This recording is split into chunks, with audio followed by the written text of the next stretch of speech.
Middle Collegiate Church, it's been about a year now, Yep. had a devastating fire, 120-year-old church. You described it this way: our dreams just burned up.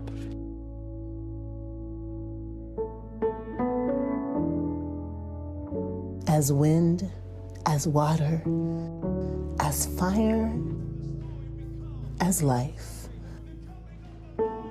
God is infinite potential.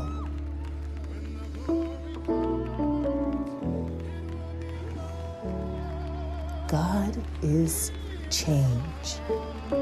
Octavia Butler. We are in the wilderness now, but not alone. As we make community in digital spaces, do our organizing in the Zoom rooms, or make music, as we worship sometimes as guests, until we find our way home. You are absolutely, fantastically, amazingly created in the image of the holy. It's almost sacrilegious to not love yourself, my people. Middle is rising. We are rising in a pandemic to support those who grieve. And rising in our local community to support parents, seniors, children, and queer folks. To create art, music, and joyful resistance. We are rising in our city and world. Voter registration and voting rights. Rise, we will rise together. Our liberation and thriving are tied together. We believe assiduously in love. And in the fiercest love of all. Middle is rising. I think the question becomes, what kind of church do we want to be?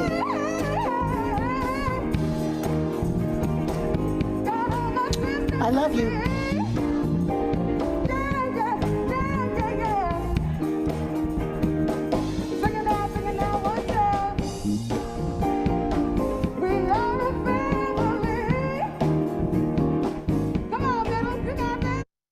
Hi, everyone. Welcome. We're so glad that you are here. I am Reverend Amanda. I use she, her pronouns. I have white skin, blonde hair, and I have on red lipstick today and a tan shirt with some blue polka dots on it. And I am so glad that you all are here with us today for Liberate Democracy, Vote the Just Vision. Today, this is a partnership and collaboration with so many different amazing running activists and prophets and organizers of our time. Middle Church is the convener of this group, and there are many Middle Church staffers with us right now who you may see in the chat. You may see Rachel, Natalie, Elise, John, Jackie, Paul. We are all here as part of Middle Church. And so if you see us in the chat, feel free to know that we are with Middle.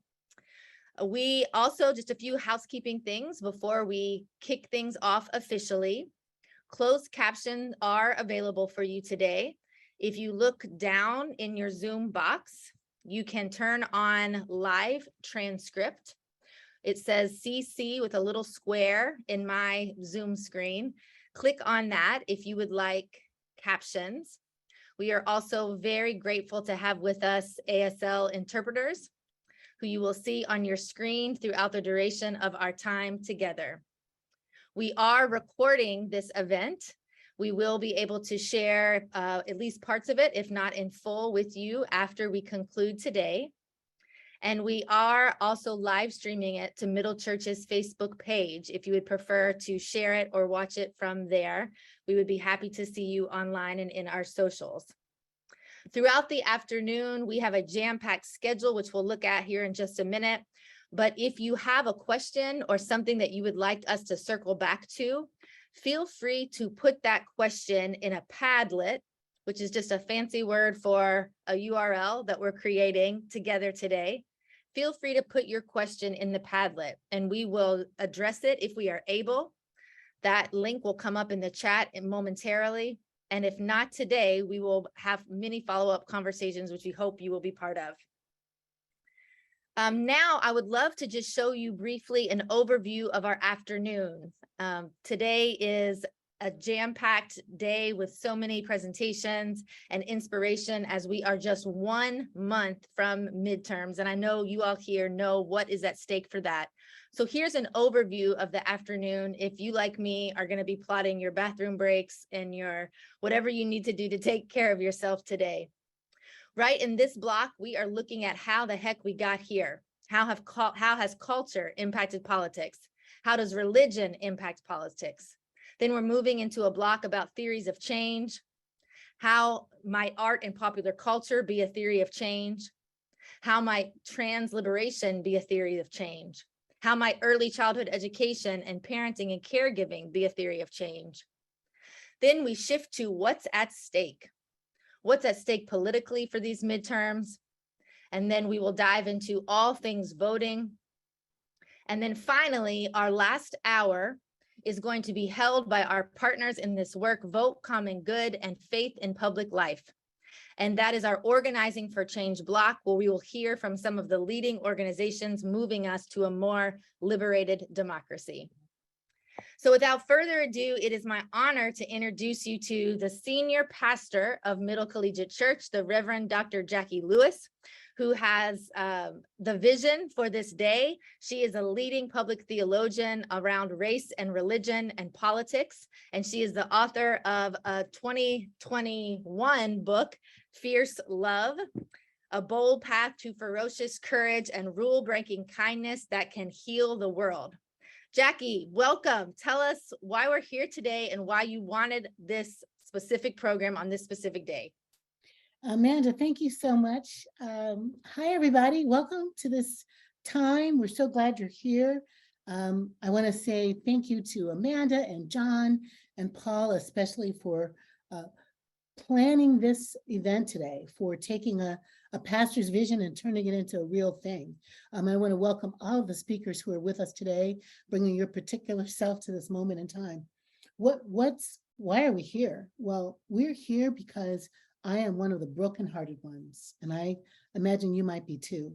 I'm just old enough to have, decades of perspective on American life. I was raised in the 60s, 70s, and 80s. I witnessed firsthand segregation in the United States, drinking out of a colored water fountain in my grandmother's hometown of Rouville, Mississippi. I watched the nation erupt in joy and positivity around the March on Washington.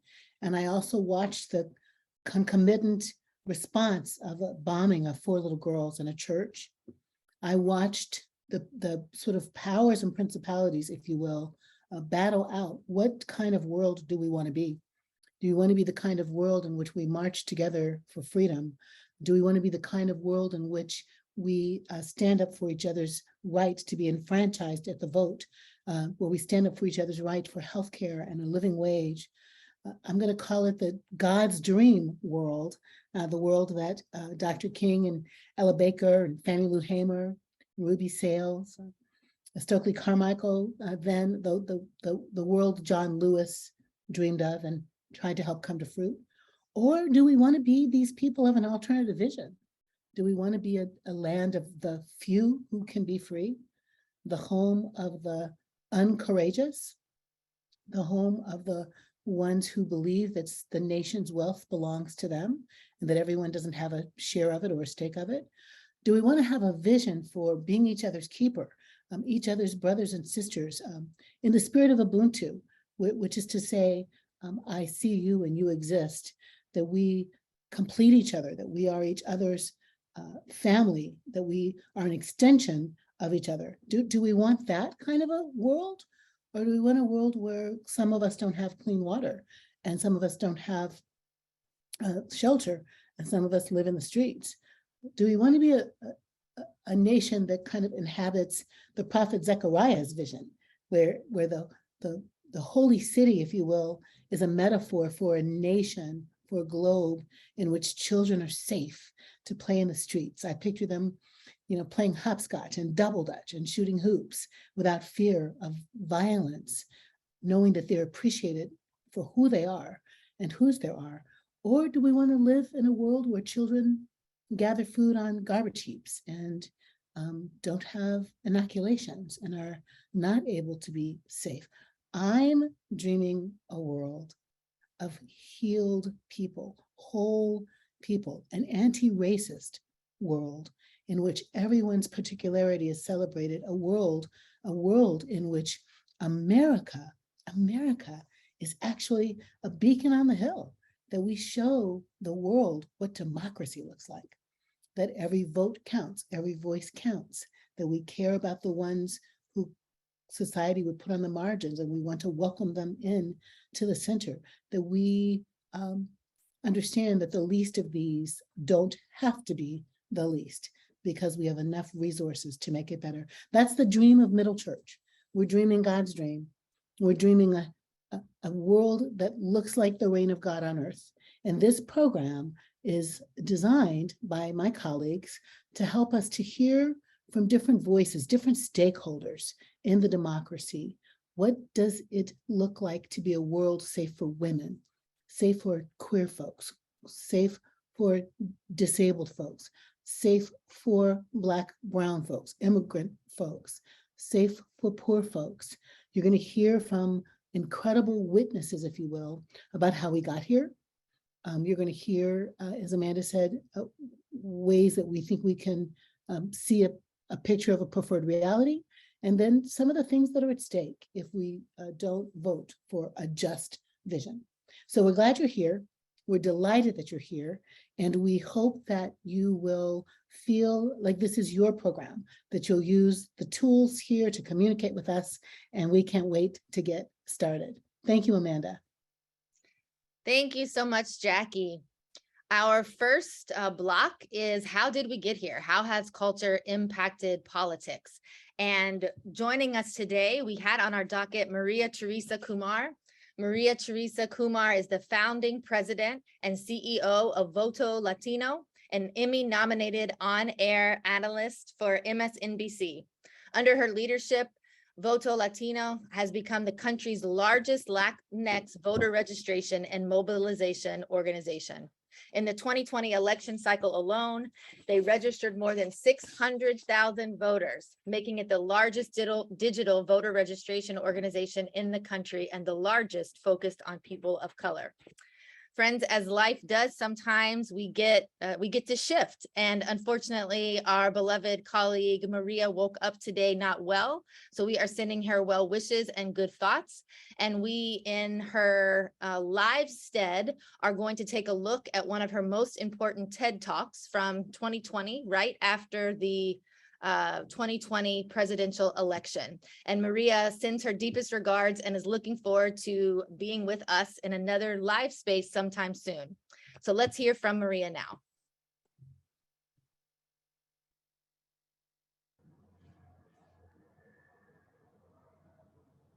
Much has been made of the 2020 US election. Right now, just over a week later, pollsters are issuing mea culpas, Democrats are tentatively celebrating, Republicans are blowing their collective tops, lawyers are busier than ever, ballot counters are still hard at it, and demographers are desperately trying to understand who voted, for whom, where, and why. Much has been said of the Latino vote in this election, which is something I know a little bit about, having been working obsessively over it for the last 16 years. Latinos are the fastest growing demographic with the largest voter registration cap in America. A Latino youth turns 18 every 30 seconds. While the mode for whites in America is 58, the mode for Latinx is 11 years old. You heard that right. And it's these new voters and the youth who are translating America for their immigrant families who are leading the charge for audacious change. An estimated 73% of Latinx youth voted for Biden. As members of the largest generation globally, these Latino youth mirror their peers seeking intervention for climate equity, racial justice, and gender parity. What we're hearing right now in America and around the globe is a demand for a massive reset on how we will govern in the 21st century, for a world that is livable, equitable, and just. Too many young people are drowning in student debt here in America. Their families have been ravaged by the pandemic, who have lost jobs, lives, and housing. And still, in 2020, they showed up for an America to believe in. Many say that 1914, the eve of World War I, defined the 20th century in America. That meant FDR's New Deal that doubled down on its citizens by nation building, offering pathways to the middle class through public works, education, and sponsoring artists and musicians, building roads to provide jobs, and sponsoring science-driven blueprints that allowed a man almost 40 years later to look up at the moon and say that he wanted to go there. And we did that with less technology than the smartphone feeding this talk. So my hope is that the 21st century will be remembered as a starting February 2020, not because that was when COVID ravaged us, and in doing so exposed the real deep socioeconomic and racial disparities that ail us, but because that was when Americans cast a ballot for the future that believes in addressing the climate crisis, that healthcare is a right, that racial inequities hinder us all. We have a window to meet the precedent set by the greatest generation and define our century as one that is equitable and sustained. I, for one, am excited to get to work. I hope you'll join me to usher in this audacious change together. Maria Teresa, thank you so much for that. Thank you, Bianca. Thank you for this conversation. It's an honor. So some commentators seem to be confounded that in certain places, Republicans received meaningful numbers of Latinx votes. Of course, it's kind of silly to imagine that any demographic is a monolith, and within our community, there are so many differences. So what is the most productive way to think about heterogeneity within the Latinx and really within any community? If we don't have public elected officials talking to our community, especially a new community that is coming of age, that is relatively new to the democratic process, someone else will fill that vacuum. But I can share with you, one of the things that we knew at Voto Latino was that young Latinos are navigating America for their families. Those youth turned up to protect their families. And it was not just in Arizona, but we also saw it in Nevada. We also saw it in Pennsylvania. We saw it in Georgia and in North Carolina. And if you want to have an inclusive America, you have to fight for the vote. And that is basically what we need to see right now. But when we talk to young people, they voted disproportionately because they wanted climate change, they wanted access to healthcare, and they wanted to talk about the real racial inequities. When George Floyd sadly was murdered tragically, Latinos were side by side with the African-American community because we recognize that that is something that truly plagues our American existence and that we have to address it if we want to move forward.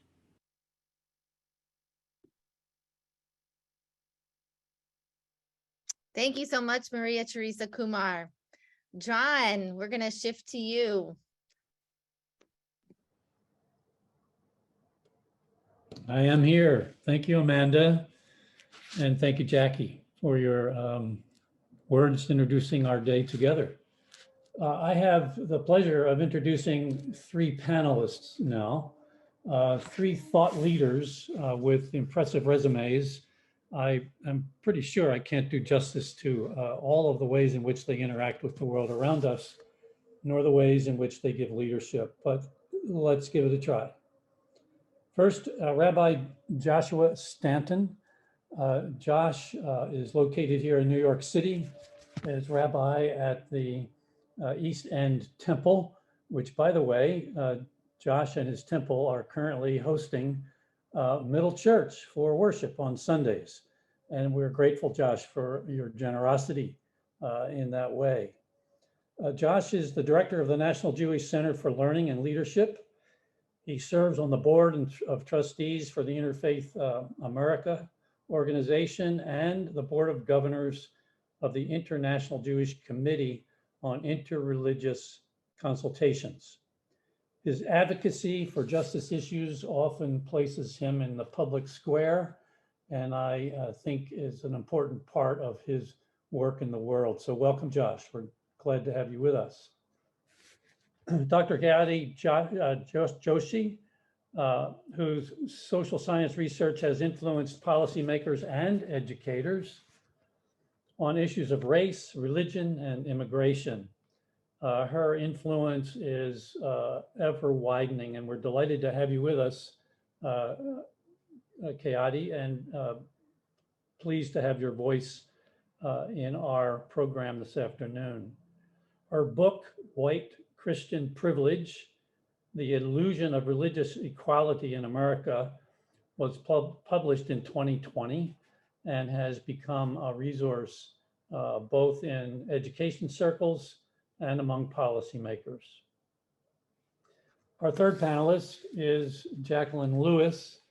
Jackie's already been somewhat introduced at the top of our time together. I'm going to introduce her again because I have a personal interest in her work in the world because I happen to be married to her. So here we go.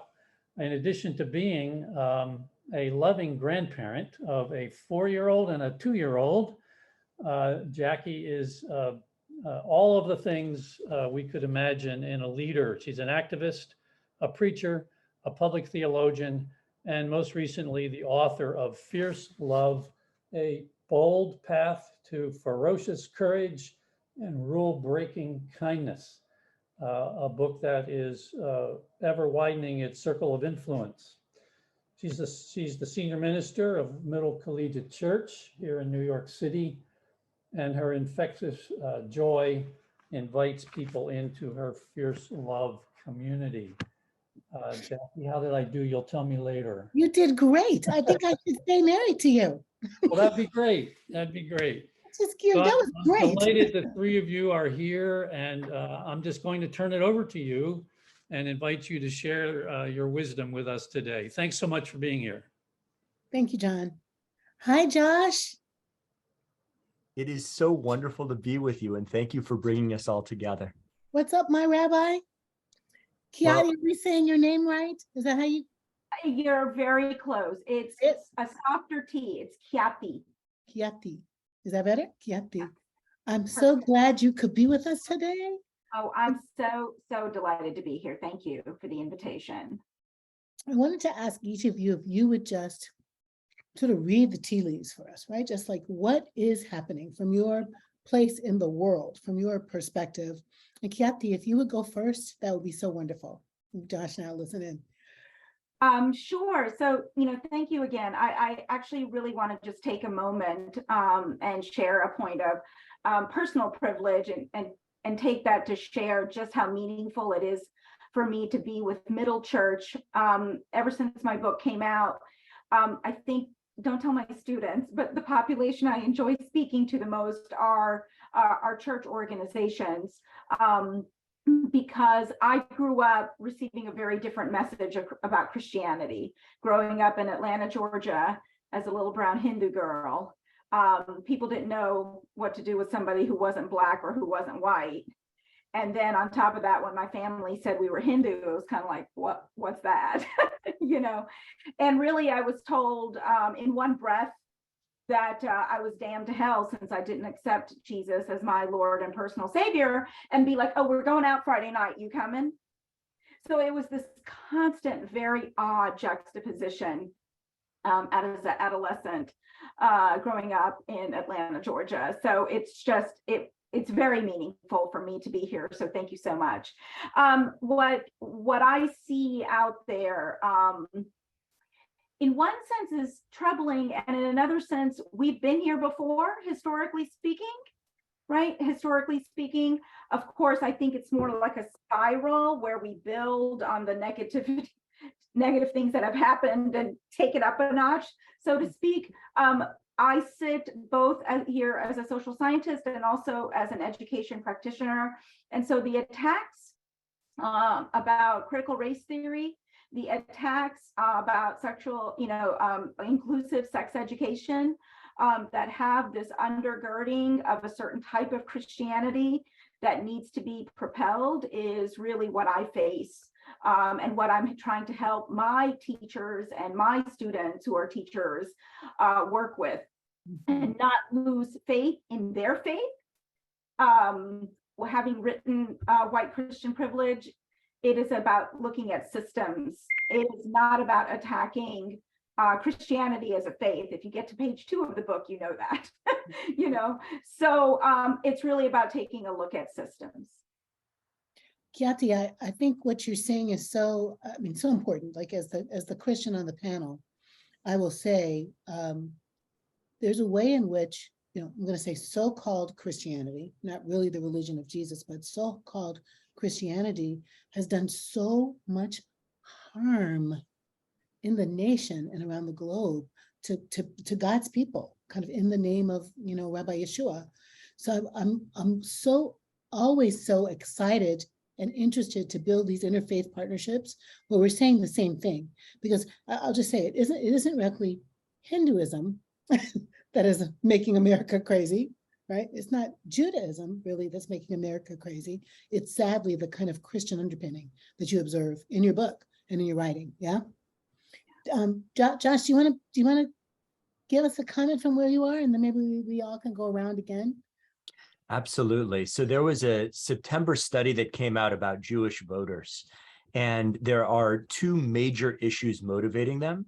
And I would say that both of them are issues of the heart and are deeply connected to our religious history and religious practices.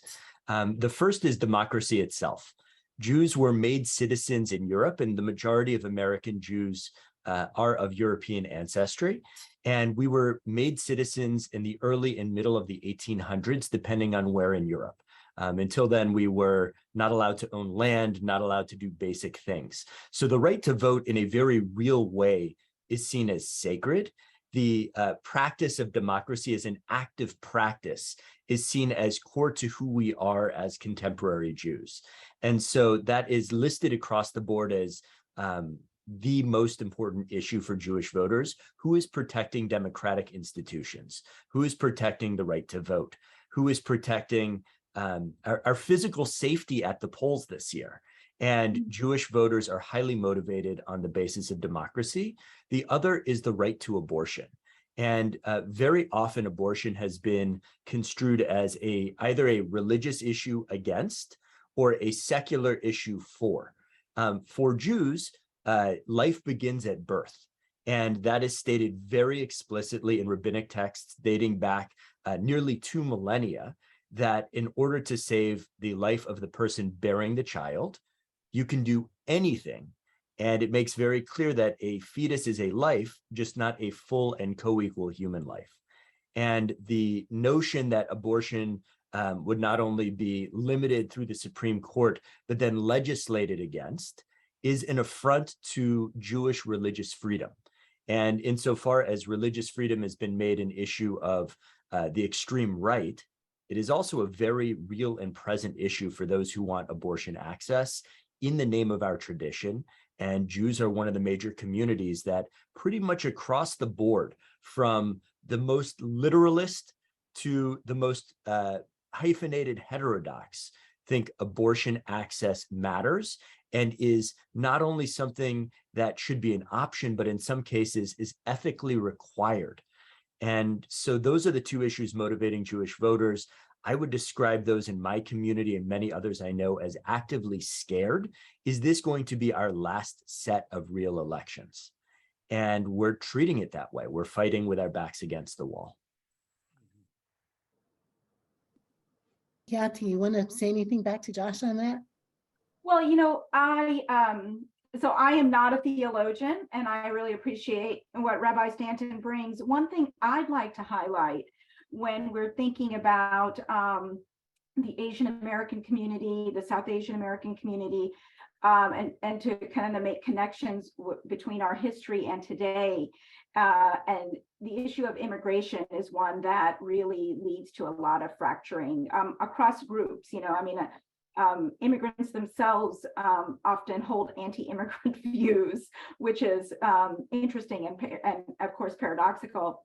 But I want to historically set up what happened about 100 years ago with the Immigration Act of 1917 and the Immigration Act of 1924, because I think they really shed a lot of light on showing how our government, how our legal and social structures are infused with whiteness and Christianity, and Protestant Christianity in this specific case. So the Immigration Act of 1917, just to set the tone real quick, we are in World War I. We are going into strict isolationist policy. The Klan has had a revival. And these various organizations like the Know Nothing Party and the Asiatic Exclusion League, I've successfully lobbied Congress to pass the Immigration Act of 1917, which basically shut the door on immigration from present day Afghanistan, Iran, all the way over to Asia, through Southeast Asia. It did not exclude Japan because we were allied with them at the time. So when you look at this, a major swath of the planet was prevented from coming to the United States. And think about all the religious backgrounds. Although the law says nothing about religion, Reverend Lewis, this law says nothing about religion, right? And then you take the Immigration Act of 1924, which didn't shut the door, as I say, but if you look at my doors behind me, like think about a shoe being wedged in there, because it said only 2% of the population from Southern and Eastern European nations could come based on the 1890 census. When we look at the religious backgrounds of those folks, it's predominantly Jewish, Catholic, and Eastern and Russian Orthodox, right? So combine 1917, excluding Hindus, Muslims, Jews, Jains, folks who are Parsi, Shinto, and so on, combine 1917 to 1924, and Congress is socially engineering these demographics in this country to skew white and Protestant. Absolutely. Right. So we have this Christian supremacy and white supremacy built into our legal infrastructure, which we continue to see over and over. And the way it connects to most recent times is with the Muslim ban, the executive order signed in January 2017, known as the Muslim ban. Oh, thank you for that, Kathy. Let me jump in with you all for just a second to say you are lifting up my hot button issues. Yes, reproductive rights. Yes, religious freedom in a country, as you say, where we're allegedly we don't have a state religion, except we do. And the state religion we have is white supremacy, and it's not new. It came on the boat. It came with the Nina Pinta and the Santa Maria, came white supremacy as our state religion. I think what we find here, and I'm saying religion in quotes, right? We find a kind of white philosophy, if you will, that use those two times, those two immigration policies, Kathy, you're saying so well, and as a kind of, I'm going to say, precursor also to shut the doors on our Jewish friends who needed sanctuary and were not given it. If we watch Ken Burns' Holocaust in the US, you got to have a stiff scotch when you watch this special. It breaks your heart wide open.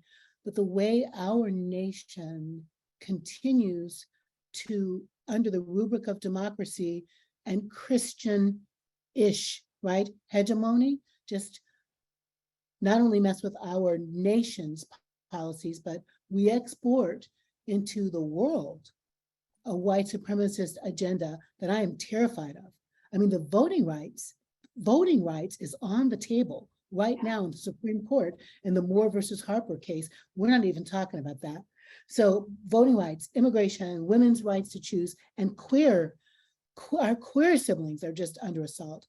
Josh, let me just come back to see if there's anything you want to say more about that, or how you read us right now.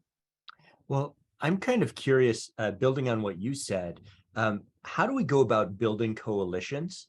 Because the strength of the right-wing extremists is that their coalitions are pretty homogenous, and so it's fairly easy to form. If you all believe the same thing and look the same way and have the same type of families, it's real easy to build a coalition. And then folks who are not right-wing extremists have all kinds of diversity, multidimensional diversity. How do we find enough common ground to become an effective voting bloc in a way that we haven't? Obviously, I think that a lot of politics is hijacked by the right wing, but how many times have we missed opportunities to be a more effective counter to it and to find the right issues that can bring us together, as opposed to those that might actually divide us, that are usually less important and somehow come to the fore through concerted right-wing initiatives? Ooh, Kiachi's got a comment there. Go for it. Yeah, no, Rabbi Stanton, that's something I think about all the time. One of the things I've always been curious about, and yeah, write and think is that, why is it that conservative Christian America has gotten to define the moral questions of our country, right? Why is it? Because Reverend Lewis, in your introductory remarks, you brought up poverty as and clean water as moral issues. But why is it that it's abortion and the lives of our LGBTQ plus community members, right? Why is that the moral question? And so I think that's where we can find common cause, is that across religious groups, we can agree on some of these things that we really do need to tackle. Environmental justice is a moral question of today, right? But where I feel, always playing defense, we're playing defense. And I think some of it is that I really appreciate, Rabbi, when you were able to cite the recent study on Jewish voters. What happens with those of us who are Hindu and Muslim and Buddhist, we are constantly told we are statistically insignificant to gather data on. And these are people who mean well, and so it's very hard. I wish I could provide you with such data on these different religious communities, but it's very difficult to do. Folks will say it's, a very resource intensive. It's a different conversation for a different day, but sometimes we don't have that information. We also don't know who to connect with, right? So I'm hoping that this is just the beginning between the three of us, because I would love to connect with you all offline in real life with communities that are near you and far in helping create this common cause. May I respond to that, actually, because it just sparked something for me. The Jewish community has the opposite problem. No one wants to study us, but we really want to study ourselves. And the reason for that is it's a trauma response. If we can study ourselves and prove that we still exist on Earth, then we haven't been wiped out. And I wonder if maybe one of the core issues that is keeping us from building coalitions is that the issues we're describing are very much connected to trauma. The Jewish community, its top issue is democracy. Why? We're afraid of losing our citizenship on some fundamental level. And abortion rights, we're afraid of losing right to bodily autonomy for sure, and also basic religious freedom. And so I just wonder if there is a trauma conversation to be had in relation to why it is so difficult for the majority of America, pluralistic America, to build coalitions effectively. Josh, I think that what you're saying is spot on. With my psych hat on, I think that even though we, educators, theologians, leaders, might think, wow, these difficult times should embolden, should fire up our desire to join together. I do think that traumatized people often want to hunker down inside the walls that are safe for them. These are my people. Let me gather here. That makes so much sense. But I think the work that we need to do maybe is twofold. One is the ongoing work. Josh and I engaged, despite our crazy schedules, the ongoing work of you are my people, right? To widen the aperture about what it means to be each other's people. I do a lot of study around the idea of Ubuntu, or I am who I am because you are who you are. And there's in all of our religions, across the globe, that kind of idea exists, right? That we are each other's people. So can we continue to work on disrupting tribalism, widening the aperture, look for ways to be community together, to have conversations like this that help us say, this is our 1, 2, and 3. What's your 1, 2, and 3? Because the fear, right, Josh, is also like, don't absorb me either, right? Don't obliterate my rights and don't absorb my individuality. I don't want to, I'm not you, I'm me, we're us. So can we build coalitions that acknowledge the uniqueness? Whiteness wants to absorb everybody into whiteness. Whiteness wants to obliterate our beautiful diversity and individuality. Whiteness wants to say Jews are kind of just like Christians, except not Jesus. Okay, as opposed to Christians are Jews, right? With Jesus or something, right? But there's a way in which whiteness, and I mean by that, y'all, white supremacy, those who are listening, does not flourish when we acknowledge the richness of our own cultures and stories.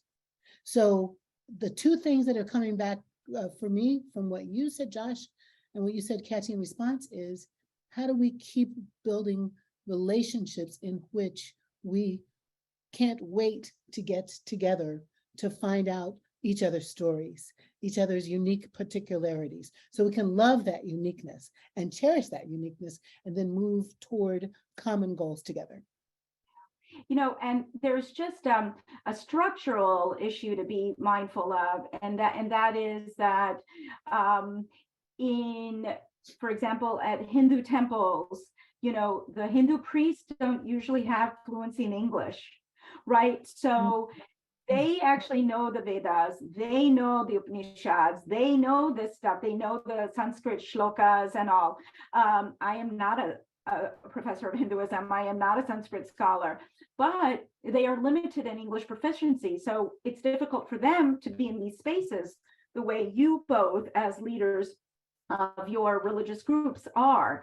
And that's a real structural issue that I'm often talking about with leaders of different temples. My parents helped start one of the Hindu temples in Atlanta. And it's constant because some of the leaders are actually professionals in other areas and then do this as community work, which is very different than the hats both of you wear. And so that also affects the coalition building. And the issue about trauma, you know, I would say that some of the people in the South Asian American community, this is not going to be very popular, I think, for me to say, but they don't even realize their trauma, the immigrant experienced trauma, because it's kind of about you keep your head down, you try to put bread on the table, you send money home to family if you can, and you just get through the day, you know. And it's those of us who are part of second, third, fourth generation that are trying to show that actually, you know, if these are your experiences, then this is what trauma looks like. So that's a whole nother thing in itself.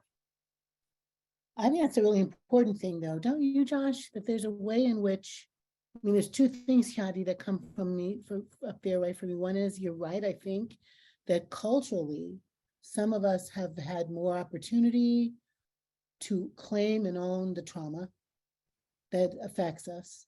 That's there. There's a lot of shame around trauma. There's a lot of embarrassment around trauma. And an American, a particularly North American kind of bravada that says, I'm okay, let me just throw myself out here. So it does make me just want to ask Josh about the both andness, I would say, of my Jewish colleagues of is this right, Josh? Kind of own that we are a traumatized people, but also owning strength and power and resilience, these rituals that help us own all of that. Just can you say a little bit more, Rabbi, about that? So there's such a duality to American Jewish existence right now. At once, our numbers in the world are still smaller than they were in 1939. And that is a reality that you can count. That again, why do we count ourselves so much? It's to make sure we still exist. On the other hand, in the United States, Pew study after Pew study shows that we're the most liked religious community.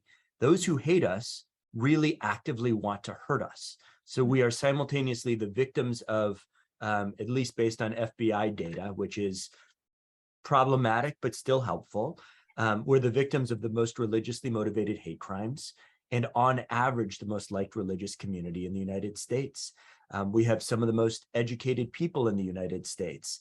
4 Jews ran for president in the last presidential election. So there is, it feels like Fiddler on the Roof. We're making beautiful music on the roof and are always terrified of falling off. And we have to hold on to both at the same time. And it's complicated. It is a very American story that on the one hand, we've ostensibly made it. And on the other hand, there is such vulnerability still.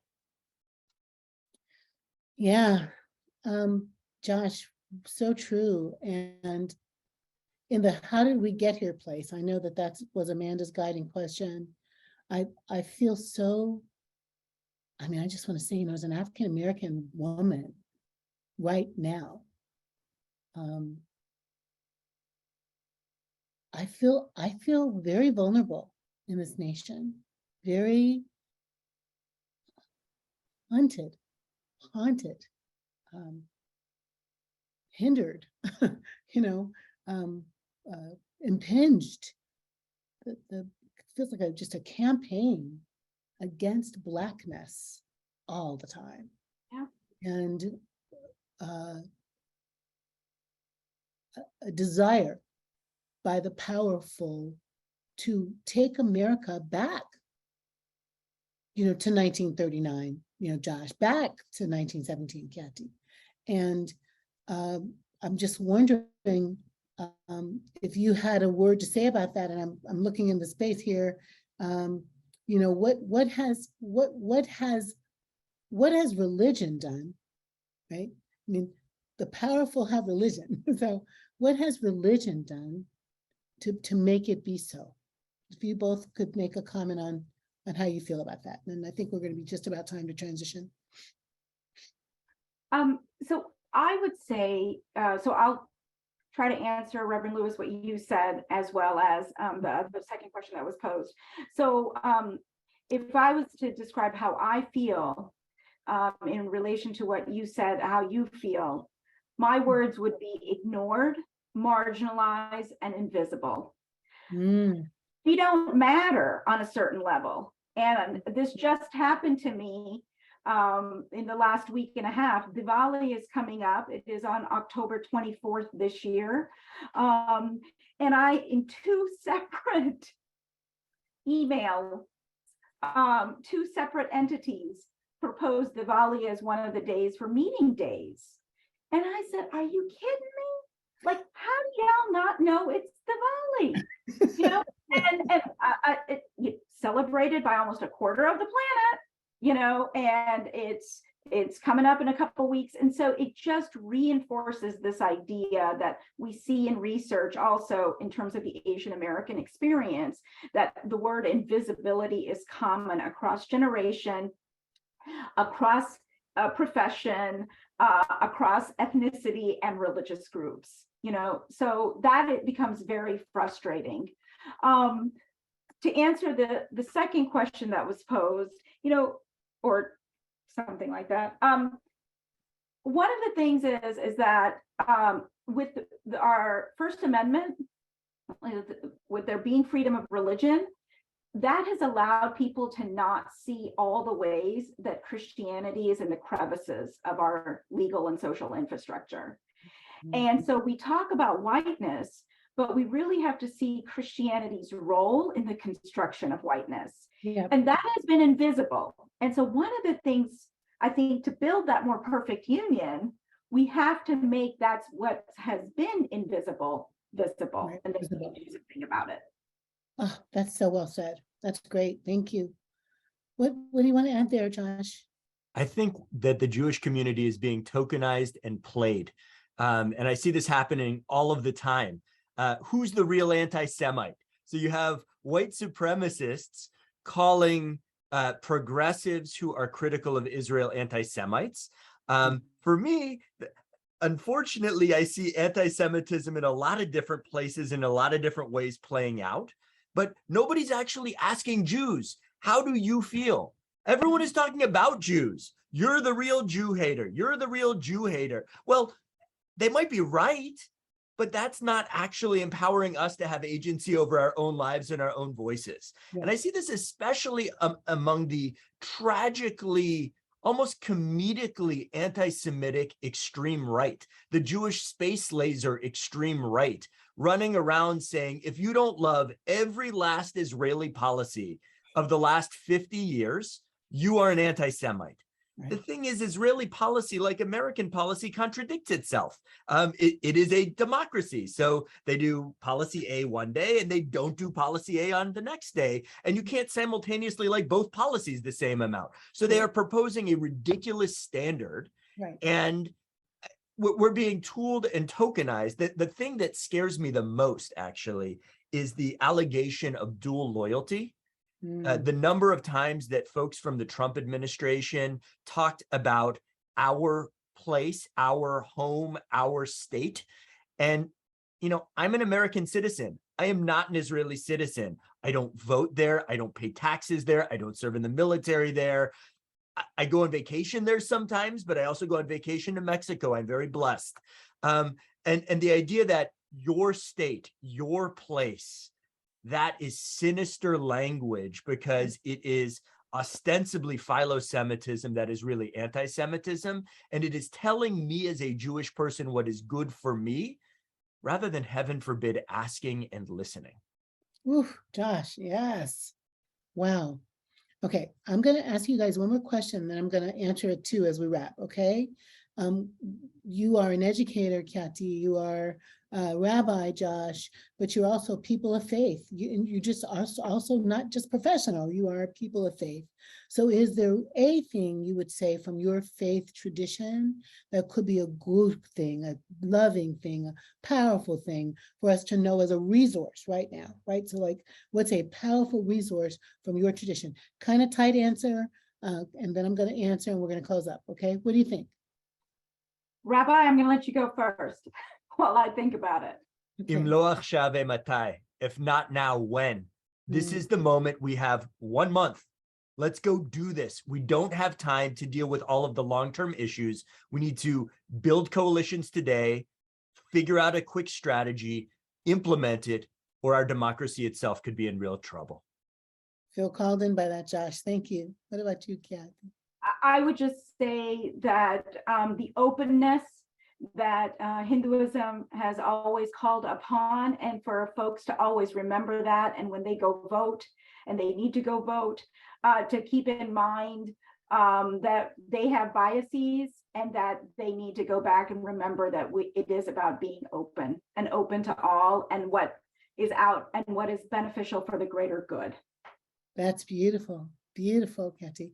I would say in all the world's major religions, there's some kind of a trope of an edict to love neighbor, love self. Something about like loving each other, seeing each other. So I would say, go to the polls as though your Hindu sister and your Jewish brother are your people, because they are. So let's vote the self-interest of all of us, the greater good, the common good. What do we all need? Clean water, healthcare, safe places for our kids. Let's vote that. I'm so glad to have you, Dr. Yoshi. I'm glad to have you, Rabbi Stanton. I'm glad to be here with y'all. Jackie Lewis here. God bless. And colleagues, I turn it back over to you. Thank you so much. Let me give you all a hand. Thank you all. Thank you. Thank you all. Hi, I'm Reverend Natalie. Just an FYI, if you wanted to take a bathroom break, if you were looking for one, here's your moment. Also, adding to the Padlet, I've stuck that in the chat again. What action will you take in light of what you just heard? We can't obviously do everything, so commit to one thing. What can you do? And then, do that thing very well. I serve at Middle as the minister for worship and online community. Black lady with a blue and white watercolor dress on. And my pronouns are she, her. We are going to talk just a tiny bit about art and popular culture and how that merges with social change, how we use it for social change. There's a few videos I want to show you, time allowing. The first one happened shortly after the Pulse shooting in Orlando. It was our response to that, and was a way that we were able to make a statement about the sacredness of queer lives and how they belong celebrated in a sanctuary. So the first video we'll show you is something that happened in our worship.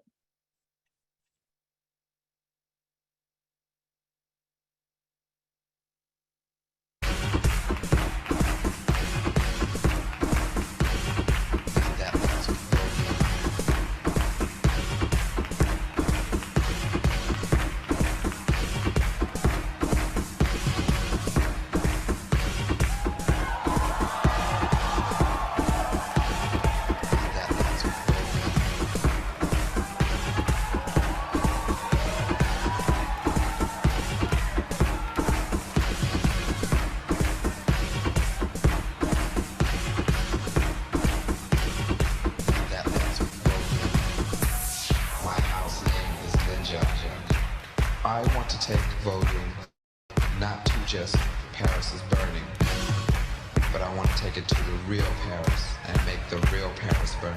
That's what I want to do.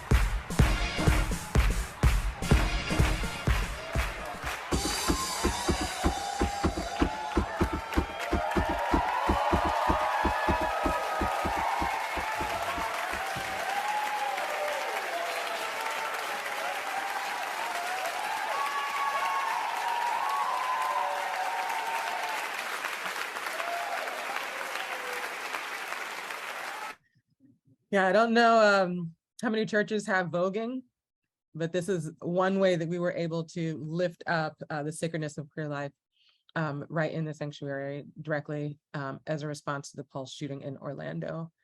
Next, we're going to talk about abolition and how it requires thinking beyond the current political structures, which is a perfect role for art. Rachel, will you show Maleka's dream?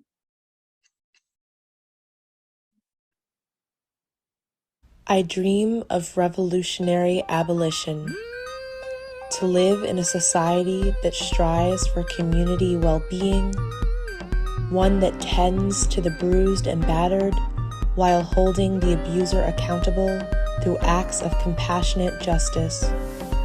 I want a world that understands that growth and healing are not linear, where respect is given and not earned.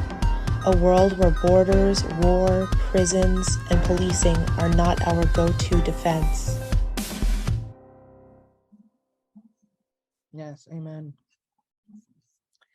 And finally, for the third video, we talk about how this video used, or we use it to proclaim the sacredness of trans bodies and personhood in a year where autonomy was under attack.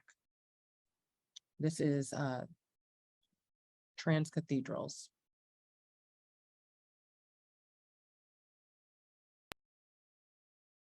It is said that cathedrals are designed as representations of the body of Christ stretched out on the cross.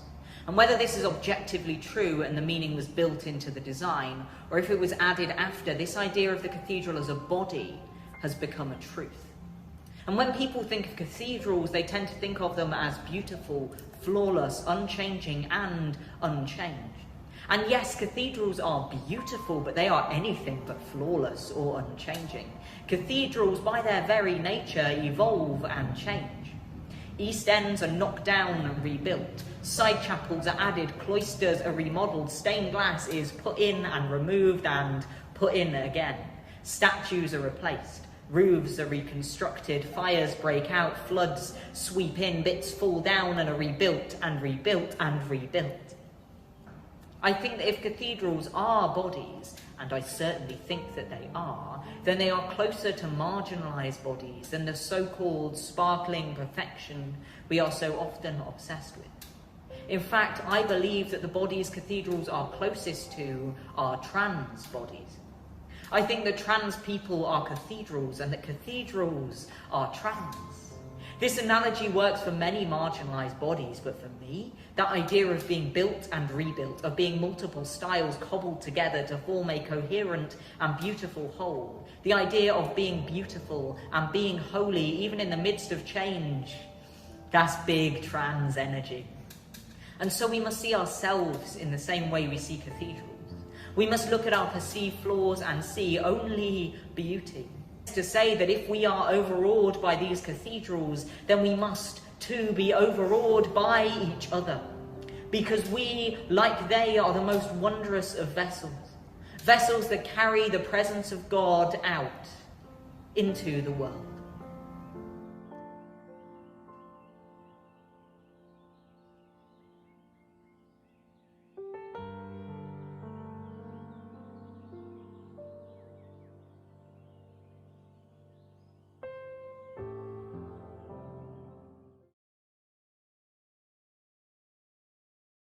So that's just a few ways in which we hold art and social change together in pop culture.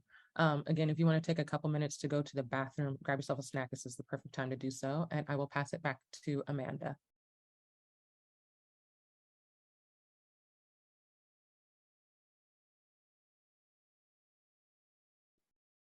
Thank you, Natalie.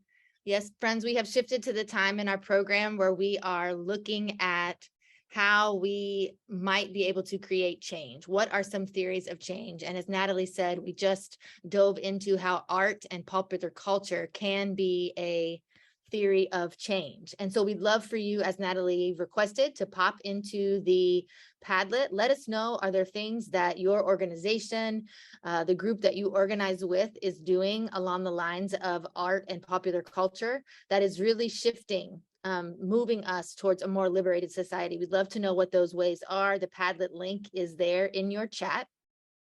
And we are waiting for our next panelist to join us. Raquel Willis should be here with us momentarily.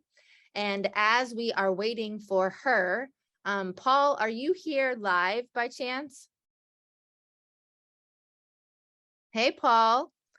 If we wait 1 or 2 more minutes for Raquel, would you be, and we don't see her quite yet, would you be willing to do your part now instead of later? Sure. Is that possible? Yep. Okay, awesome. I can adapt. I would just want to do a sound check with everybody. Can you hear me all right? I can hear Paul. Okay. Yeah, I'll jump in.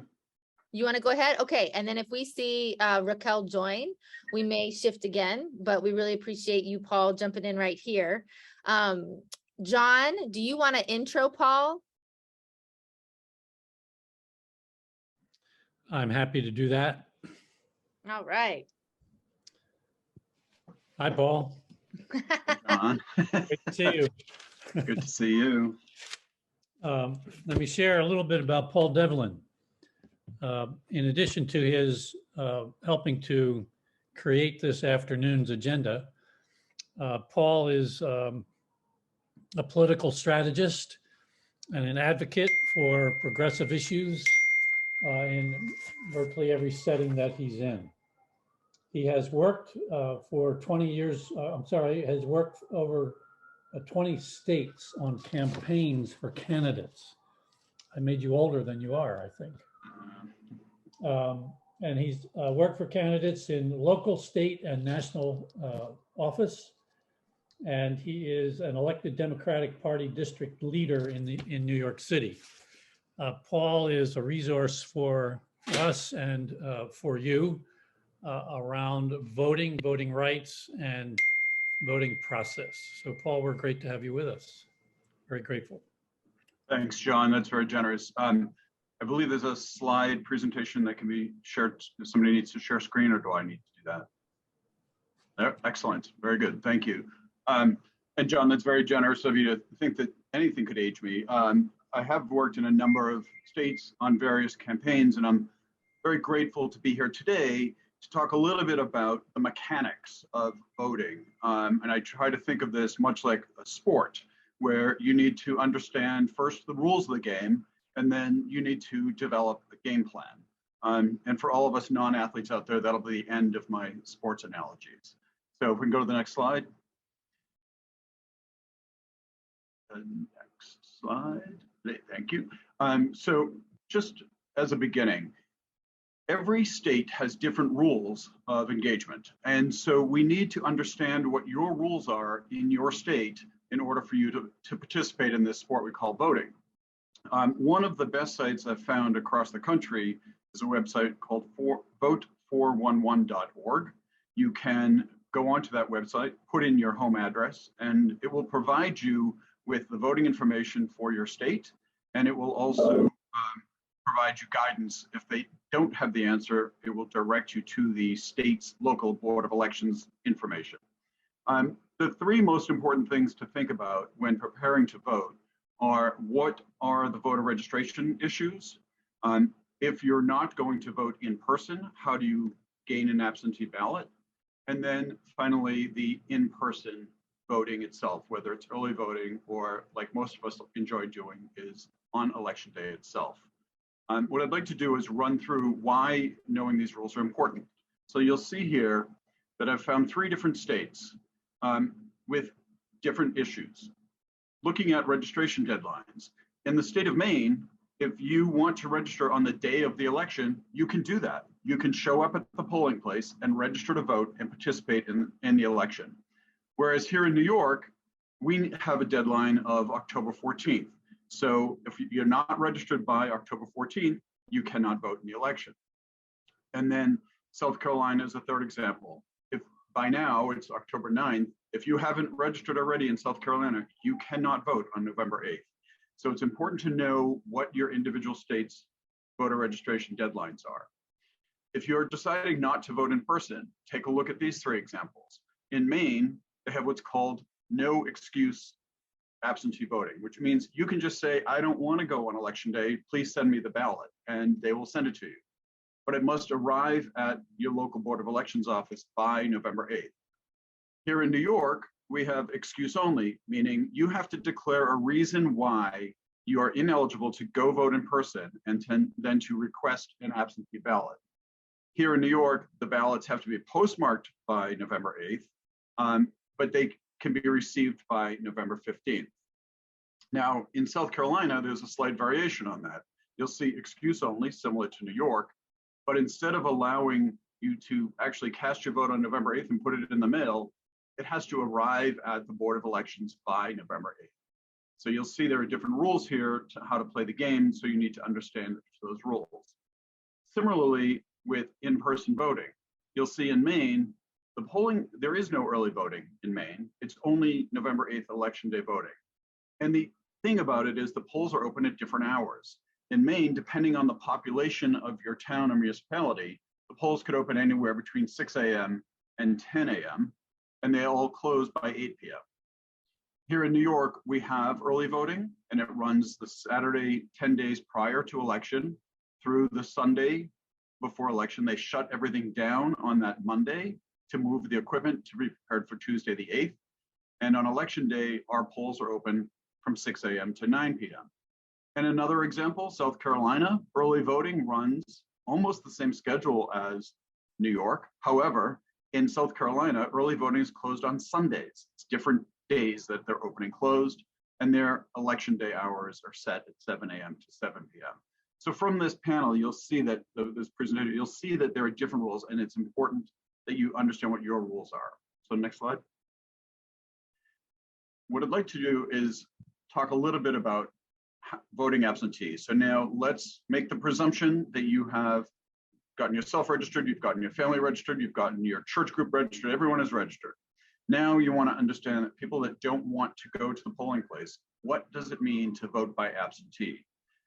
There are multiple steps in voting by absentee. First, you must apply and request that ballot be sent to you. And there are deadlines for that. So again, go back to your rules for your state, look up your deadlines, make sure that you apply on time. When you vote absentee, the ballot comes to your home or wherever you said to mail it to. Please make sure that you follow the instructions. Again, know those rules and follow the instructions carefully because each state has different rules. If you think about, your vote is still a private personal vote, and so there are multiple envelopes. There's an envelope that goes to the Board of Elections office. Inside of that is a affidavit stating who you are, proving who you are, that they check that against the voter registration list. Then that envelope is opened and your ballot is taken out, and it's still a secret ballot put into a separate file to be scanned. So follow those directions on how to fill out the application and the ballot itself very precisely. And paying attention to those deadlines. Make sure that you mail it on time so that it arrives on time. Many states do allow for you to bring your absentee ballot to either the Board of Elections office, or you can bring it to the voting places on election day and submit it. But just understand each of those rules. Next slide. On early voting, many states now offer early voting. It's important to confirm the location. Not all early voting sites are the same as your regular election day voting sites. So please make sure that you confirm where it is, make sure of the hours. Here in New York, we have in Manhattan County, in New York County, which is Manhattan, we have 15 voting places. They're open at variable hours during the week. Sometimes they open earlier in the morning so that people can go before going to work. Sometimes they're open later in the day so people come after work. So it's important to check the location and check the times. Next slide. Now it comes to election day itself. This is game day. This is what we've been building up to. Everybody loves to vote on election day. So it's critical that if you haven't voted absentee, if you haven't voted early voting, that you actually go to your polling place and vote. And I always suggest it's more fun when you bring a friend. So not only will your vote matter, but additional votes will come in as well. So make sure to bring a friend. And think about election day and plan it, just like you plan every other activity in your life. Think about how the day is going to work. Are you going to go before work? Are you going to go after work? Are you thinking, I'm going to go pick up the kids at school and I'll vote then, I'll bring the kids with me? Do I need to do it before I pick up the kids from school because the day gets too busy and I need to make sure I'm out of the voting place in time to bring the kids home and do their homework? Maybe you want to go and make it a special treat, have dinner, go vote, and go out for ice cream. Whatever your plan is, make your plan and take it and follow that course of action. Next slide, please. A few things that I think we all should be aware of. And there are certain voter rights that you have when you go to participate. First is that almost every state I've ever worked in, and so therefore almost every state, if you arrive at the polling place before the declared closing time, and you're in line, you are eligible to vote, even if it means keeping the polling location open for an additional hour. So here in New York, if I show up at 9 o'clock, I get in line, I can stay in line. They often will have somebody come from the Board of Elections and stand behind me because I'm the last one to be eligible to vote, but make sure that you know that that can be the case. Another issue that comes up often is that people go in to vote and they get challenged somehow. The name is misspelled, the identification issues don't work, whatever it may be. Most states have what's called affidavit ballots or specific, there's other names in different states. What that means is when you're at the polling place and you want to cast your ballot, you can say to the site coordinator, I am eligible to vote, and despite the fact that you're telling me I'm not eligible to vote, I would like to have an affidavit ballot. I'd like to cast my ballot. Then it goes back to the Board of Elections and it's reviewed.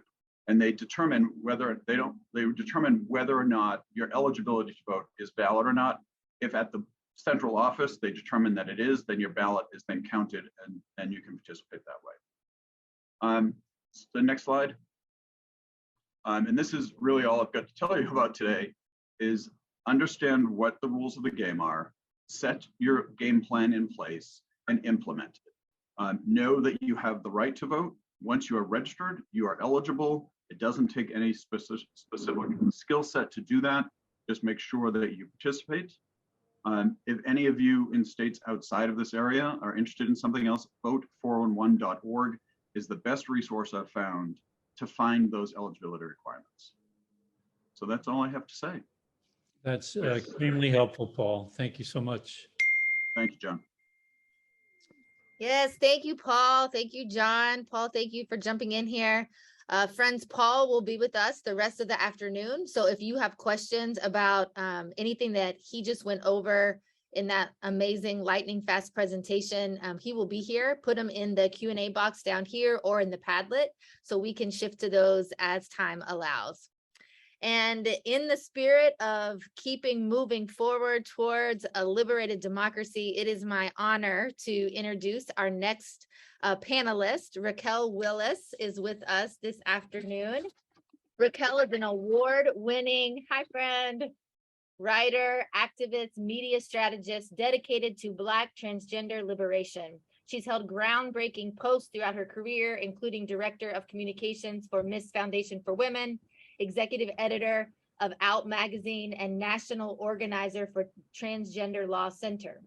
She serves as the President of the Solutions Not Punishments Collaborative's Executive Board and is a member of the WNBA Social Justice Council. I also love just kicking it with Raquel, eating chicken nuggets, chicken tenders late at night after organizing for democracy with different candidates. And Raquel is one of those people who, if there is a cause, if there is an event out there that is dedicated towards collective liberation, especially towards the liberation of Black transgender women, Raquel is there.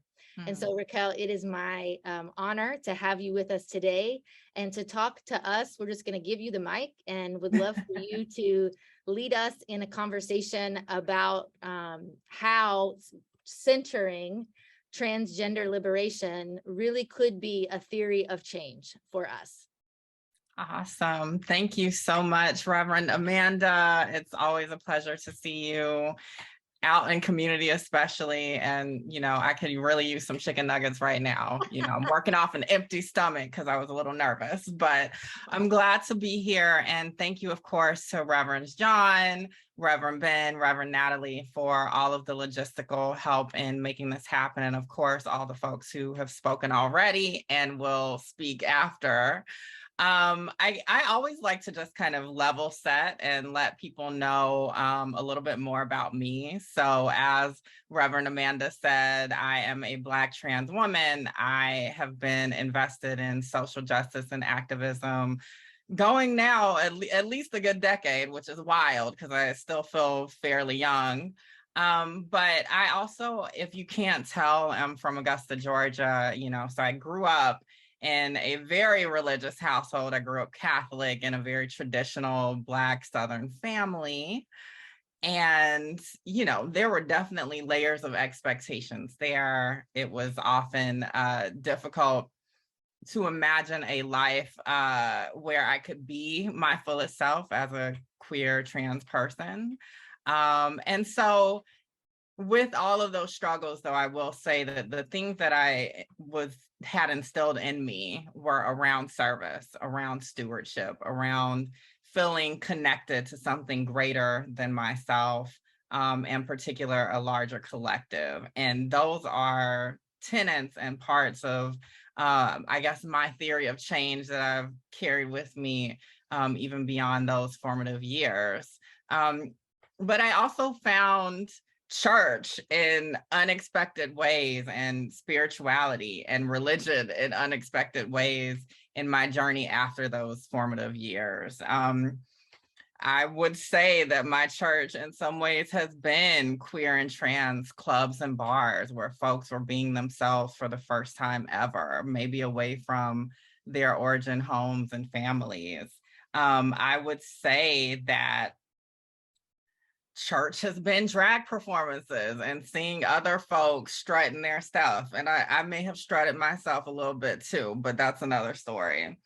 And then, of course, I think particularly in the last decade or so, church has been in organizing with other folks, whether it was organizing with other people in the movement for Black lives, organizing in the streets around abolition, or at the very least, some kind of reform, organizing with folks around reproductive justice, organizing with other trans people around the fights that we are often facing in education, healthcare, and all of these other spaces of access that we are constantly tangled in. And it's also been organizing, of course, within the feminist movement and breaking bread and building coalitions and moments of solidarity with particularly cis women. And we definitely need more of those spaces. And then, of course, one of the most spiritual days for me that I didn't anticipate was, of course, in June 2020, speaking at the March for Black Trans Lives, where I had some kind of ego death, out of body experience where I never felt more connected to other folks, Black trans folks, and even, you know, folks who are allies who don't carry any of those identities and experiences. So those were powerful moments for me. And so when I think about theories of change, I also invoke the words of some amazing feminist leaders of the past and still today, people like Audre Lorde, who told us that while she was not free, while I am not free, while any woman is unfree, even when shackles are very different from my own. And that's something I hold very close to me, because for me to translate that as a Black trans woman, it's this idea that there is no binary of oppression and privilege. You know, we often have very reductive conversations about only being on one side of that dichotomy, but the truth is that there's always a spectrum. And for us to be present, for us to listen actively and with empathy, it is to understand that all of the stakes can change depending on what space you are in, who you are surrounded by. And so those of us who may think that we are the most oppressed, we have to remember that there is always someone out there that we can continue to be allied with and fight for. And also the people who are our oppressors are caught up in the liberation that we're seeking, because they will be free too, even if they don't know it. And so for me, being a Black trans woman, it's about translating all of this into something that people can take away. So when I think about gender, breaking down the gender binary, it's not just so that trans people like me and non-binary folks and other gender non-conforming folks can live their lives in their freest expressions. It's also about the cis people too, honey. It's about the men and the boys who are told that they can't express certain emotions, have certain interests, interact with the world in certain ways that may be more open and less in cahoots with domination. It's also for, of course, cis women and girls who have been told that they can't be strong, brilliant, competent, capable leaders and chart their own destinies. All of that for me is tied up in trans liberation. When I think about liberation as a Black person, it necessitates the liberation of other folks as well. You know, we have to be liberated, not only from the shackles of being oppressed, the shackles of, you know, often being the victim, but we as difficult as it is, right? And this may not necessarily be your ministry. This may be somebody else's ministry, but the villains need healing too. You know, the oppressors need the healing too.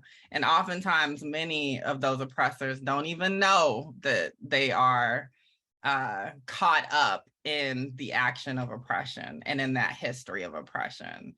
So I think about it as expansiveness. And for me, as someone who, you know, I can't say that I am the most religious person, but I do consider myself a spiritual person. And I do see many people who are charting spaces for liberation and expansiveness and constantly inviting me into those spaces and inviting folks who may not have initially been able to see themselves in the same journey or in the same story. I have to give love to the folks who fight at Auburn Seminary. Several years ago, I met Dr. Lisa Anderson and Renee Hill and so many other folks, and Carla as well.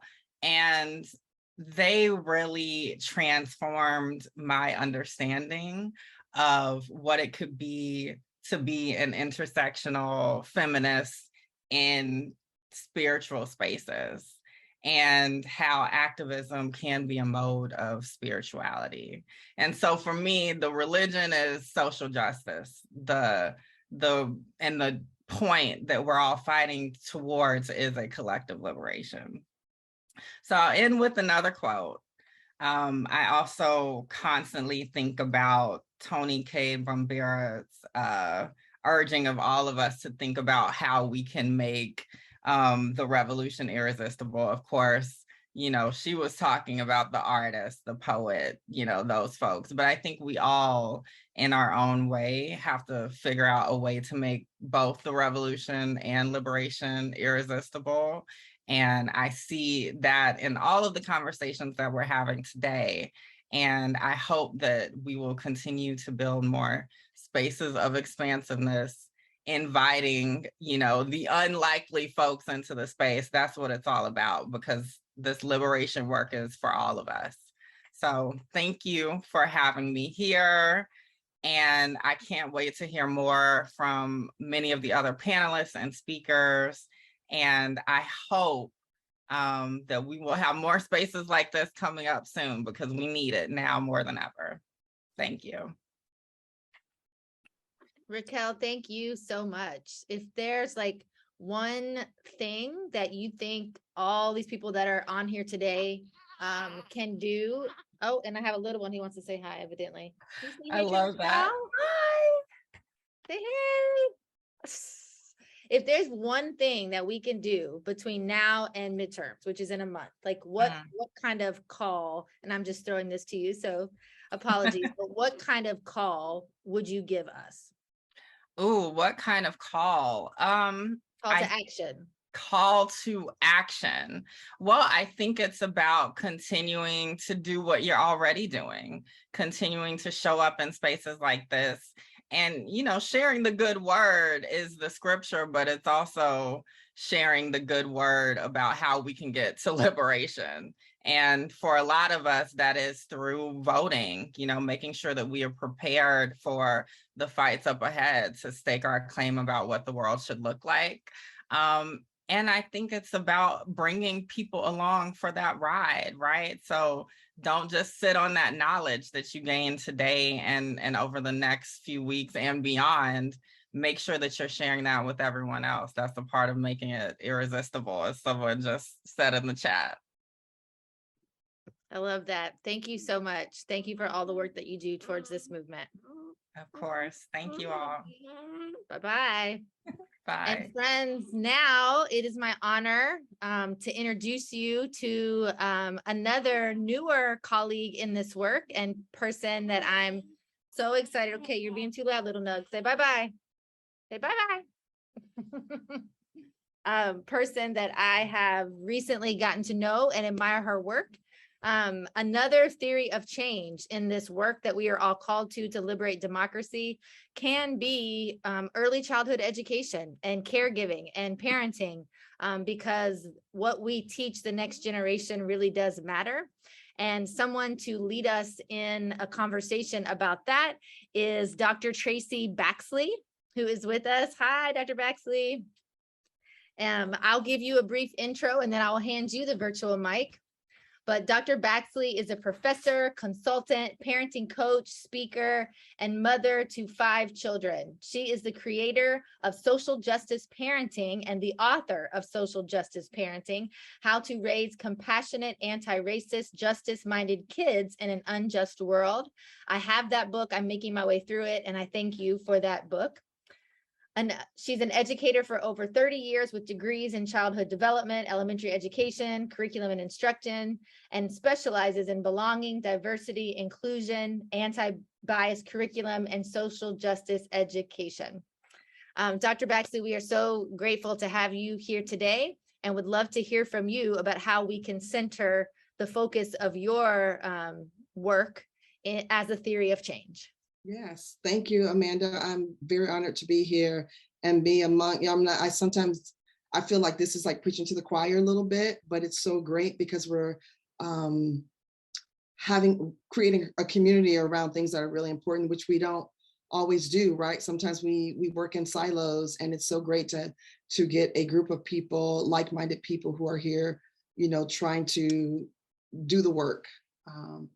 Like Reverend Amanda said, I am Tracy Baxley, and I am a mother of 5 biracial children.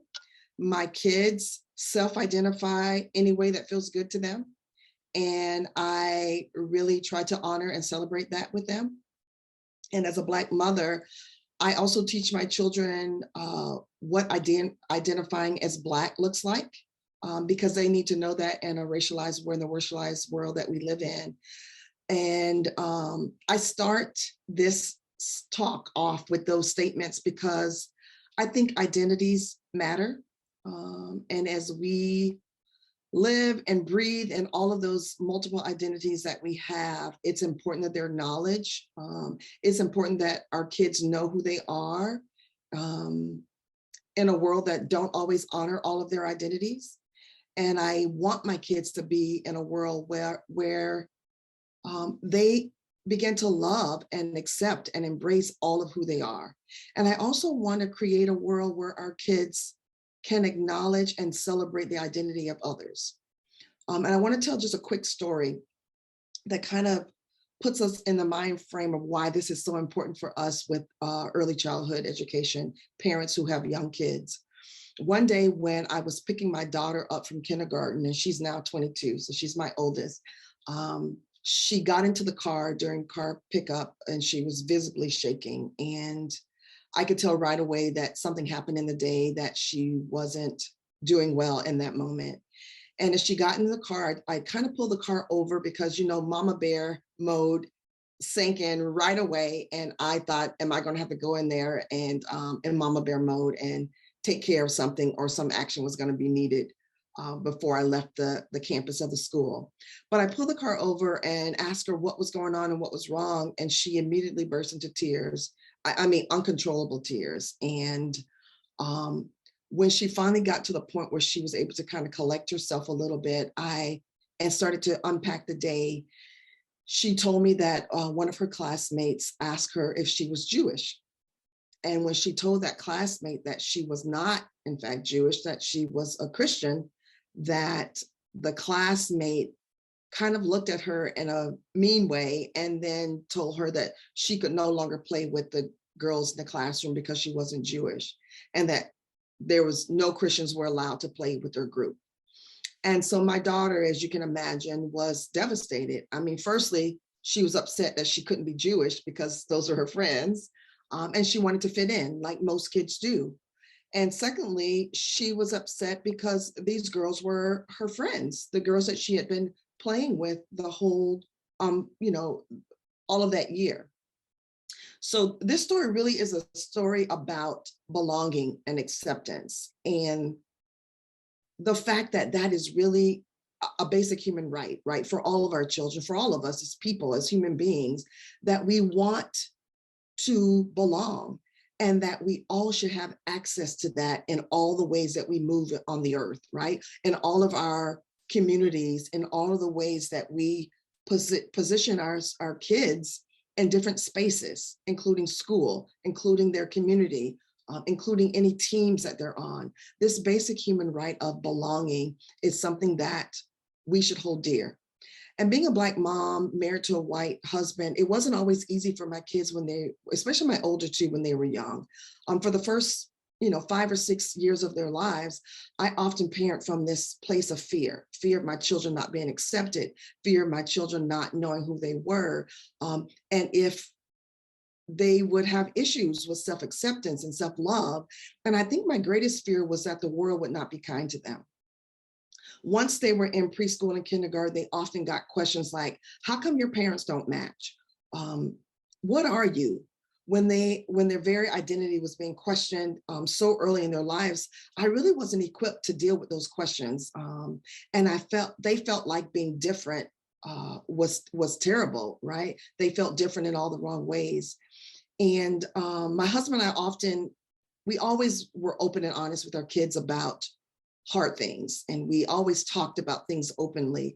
But when that fear-based parenting often creeped in, it would often leave me in this temporary state of paralysis where I allowed it to really impact the choices that I made as a mom. And I've learned to move through that fear-based parenting now, and I rely really on this idea of social justice parenting as my tool of choice to get me through. But what I really want to say is that we are seeing this fear-based politics really creep into our parenting and parenting our young kids. We're seeing now more and more these mandates of removing books from schools, books that really serve as mirrors where kids can see themselves, as windows where they're able to see the lives of other people's. And also, I think these books served as doors where kids are able to step out of their lives into the lives of how to support and serve other people. And we're seeing more bills that are removing the very existence of LGBTQ plus communities in elementary schools, and this false representation of critical race theory that really is starting to remove parts of our history because it's said to make some groups of people uncomfortable. I'm also seeing advertisement and political campaigns where candidates are supporting these mandates and bills and saying under the guise of really being pro-parental rights. But as a parent of biracial children, as a parent of who want to raise kids to be more compassionate and kind and inclusive, I feel like my rights as a parent certainly are missing from these mandates and these bills. And I think the acceptance and the very existence of some of our children that are being excluded in libraries and classrooms all over the country, we need to be more proactive as parents of younger children. I think come November, we're really at crossroads. If you are a parent of a young child, and I think even as a mom who had young children, I know I had to prepare my kids for the world, right? That the world wasn't always going to be kind and that the world wasn't always going to be just. But I also think it's just as important, our responsibility of children with young children to think about other people's children, right? If we believe in this idea of radical love, we believe in this idea of helping everybody raise each other's children as a village, we have to think about what these mandates are now doing for us and how they are situating our children. I think there's a lasting impact of change that can happen when we invest in our children. And I think the earlier our children are encouraged to do their part in finding solutions, right, to these broader scope of things, the faster and the more we can see the changes in our lifetime. So I'm all about action, right? So we know that we may be parenting from fear. We know that these mandates are encroaching on our rights as parents. And I want to leave you with a couple of actions to take as you're moving through toward voting in November. I don't know if we're able to share your screens or not, but I just have this one visual. If not, I'm going to just kind of go through them. Rachel, is it possible to let Dr. Baxley share, or what's the best way? Yes, okay, she did it. I just want to leave with this one visual as I wrap up. Yeah. Okay, so 4 things. Lean into your children's natural curiosities and critical questions. Don't shy away from them. Don't shy away from hard conversations. The more we talk about things at home, the more our children will be able to have discussions when you're not around, when they're out in the world. The more they will feel safe and grounded around these big topics and when they're feeling like there's some unjust issues around them. The second thing is to model more compassion and care. How are we showing our children what acceptance and belonging looks like? How are we creating space to talk about others and celebrating differences? How are we teaching our children to speak up for others when we see inequalities and unjust actions in the world? Think about those things and how we can be more intentional in that space. The third thing is to be a part of the change in social actions. Look at what's going on in our public schools right now. How are the LGBTQ plus educators, children, and their families being rendered invisible, really, in early childhood classes? Think about the facts and how history of slavery and civil rights are being watered down, whitewashed, and even removed from our curriculum, and how children's books that represent people of color, LGBTQ plus community, gender issues are all being pulled from the bookshelves. Is this the world that we want to raise our children in? Do we want to teach our kids to be caring more deeply about others? And what have we done to take actions against those things happening in our own schools, in our own classrooms, with our own children? And then finally, number 4, it all begins with us voting in December. Voting for your children, you're voting to not let fear politics keep you from speaking up. We're voting to really give our kids the community that they deserve. And our votes really matter more than ever right now in the parenting space. So let's rally our villages and let's vote for for the just vision that we really are looking for our children in November. Dr. Baxley, thank you so much. You know, one of the things that I hear often from new caregivers, new parents, is they feel like they are missing out. They're not able to be activists or organizers in a way that they were previously. And your work, I think, highlights so well the fact that it's just shifting. It's shifting in a new way. And the work really is whatever is immediately before you. And sometimes that's diapers, right? And yeah, and I think parenting is activism, right? What we teach our kids in our homes is what they're going to learn and how they're going to show up in the world. So starting at home is important. Yes. Absolutely. I think that that's a great message for all of us to hear. And just wondered, in a closing thought before we introduce our next panelist, you know, not everyone has biological children, but you and I have talked and we understand kind of this collective caregiving and this collective call to raising these liberated children, and didn't know if you just wanted to say another word about our collective call to take care of all of our children. Absolutely, right? When we're parenting just for our children, I think it's a selfish way of parenting, right? When I'm parenting, I'm thinking about your children and the impact that my parenting will have on yours. So yes, 100%, when we're talking about radical love, we are talking about collective parenting of all of our children. Thank you so much. And again, friends, we will send resources and book links and all of these panelists for today's social handles and websites are on middlechurch.org/liberate. So you can look them up and start following them now. But Dr. Baxley, we hope that this is the beginning of just one conversation that we can have with you. Thank you so much for being here. Thank you. Okay, I think as we continue to move into our program, we have a slide that we are going to show here. Just to mark an official shift in our program. And as we are pulling that up, just to speak to it, the Padlet is there below in the chat as well. Continue to put thoughts and questions and what you're holding into the Padlet. And for our final portion of today, we want to thank our partners at Faith in Public Life and Vote Common Good for holding this last hour with us. You know, Middle Church is a church and we love to be political, but we also rely on 501c3 and 501c4 partners to be able to take the politics and the moral call that we have to be out in the streets and to be specifically in the voting booth to a whole another level. And so we are grateful that they are here and that they are sponsoring this last part of the program for us. And to kick off this block, it is an honor of mine to introduce our next panelist, who's going to talk to us a little bit now about what's at stake. We've kind of gone through this headspace of how did we get here, how have culture and religion impacted politics, what are some theories of change that we might look into, whether it be art, popular culture, early childhood education, caregiving of all types, centering Black trans liberation.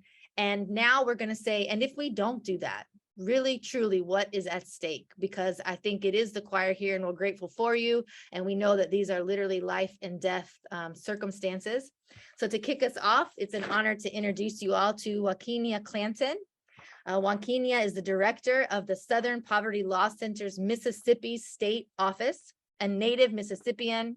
She forges partnerships with local communities to advance SPLC's mission to dismantle white supremacy, strengthen intersectional movements, and advance the human rights of all people. She also leads SPLC's Advocacy Institute, a training ground for community organizers seeking to develop the skills necessary to create positive community change. And just to say that Mississippi has been on all of our hearts and minds as you all are continuing to suffer from a white supremacist water crisis down there that is fueled by many of the things that I know that you will touch on. And so thank you for all the organizing that you've been doing around getting clean water to Jackson residents specifically. And take the virtual mic away. Let us know what you're seeing from your angle.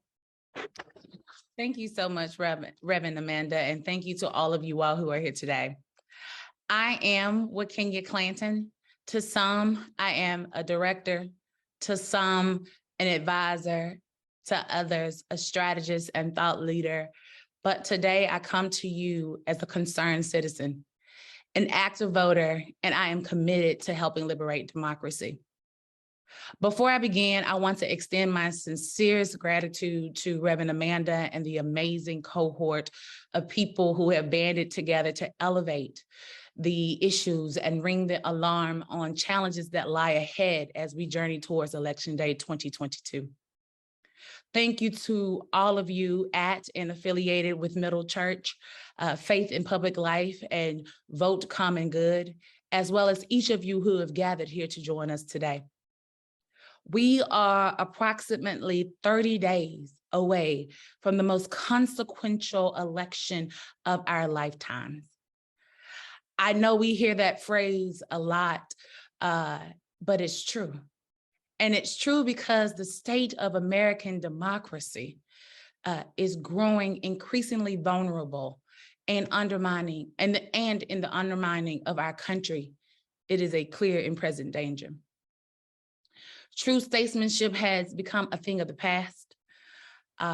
We are witnessing political leaders force this country into a dangerously partisan and racially and sexually divided dictatorship style of government, where the shared liberties of what we can learn and who we can love and what we do with our bodies and whether or not we have equal access to opportunity all lie in jeopardy. We have endured through the active reversal of many of the rights and liberties that have been attributed to us being rightfully coined the greatest nation on earth. And we, the people of the United States of America, are in a highly precarious position.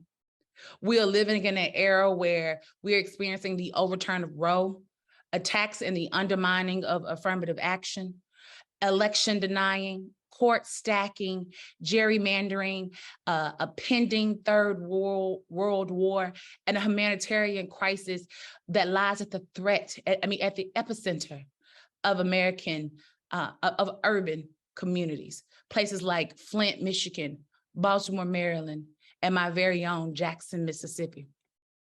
We're in a state of emergency here in America. Gas and food prices remain the highest we've ever seen. The government continues to renege on its promises to this people, and we are steps away from a complete constitutional overhaul and a rewriting of the framework that went to help establish this nation. Lord Acton of Britain once said, "Power tends to corrupt, and absolute power corrupts absolutely. Great men are almost always bad men, even when they exercise influence and not authority. There is no worse hearsay than that the office sanctifies the holder of it." Now, what does that mean? What we are witnessing is a demoralization of power in our country. This November, voters will determine which party controls Congress for the last half of President Biden's first term. Numerically, Democrats are in control of both the House of Representatives and the Senate. But in reality, we're in an extremely vulnerable state. Republicans only need to pick up a total of 5 out of the 435 seats in the House to grab the majority. And they're just 1 seat away out of 35 in the Senate from gaining complete control of our government. If nothing else, this should be our clarion call to action. For if we don't act, this country as we know it, as our children will come to know it, will be over. If we allow them to overtake the House, we say goodbye to the January 6th Commission. that is examining and investigating the almost near collapse of our government. And we say hello to the weaponizing and the abuse of investigatory powers that lead to countless and senseless investigations that will do nothing but further polarize this nation by politicizing issues that impact millions of people in this country every single day. Should they win both chambers, the House and the Senate, we say goodbye to a progressive agenda that moves this country forward.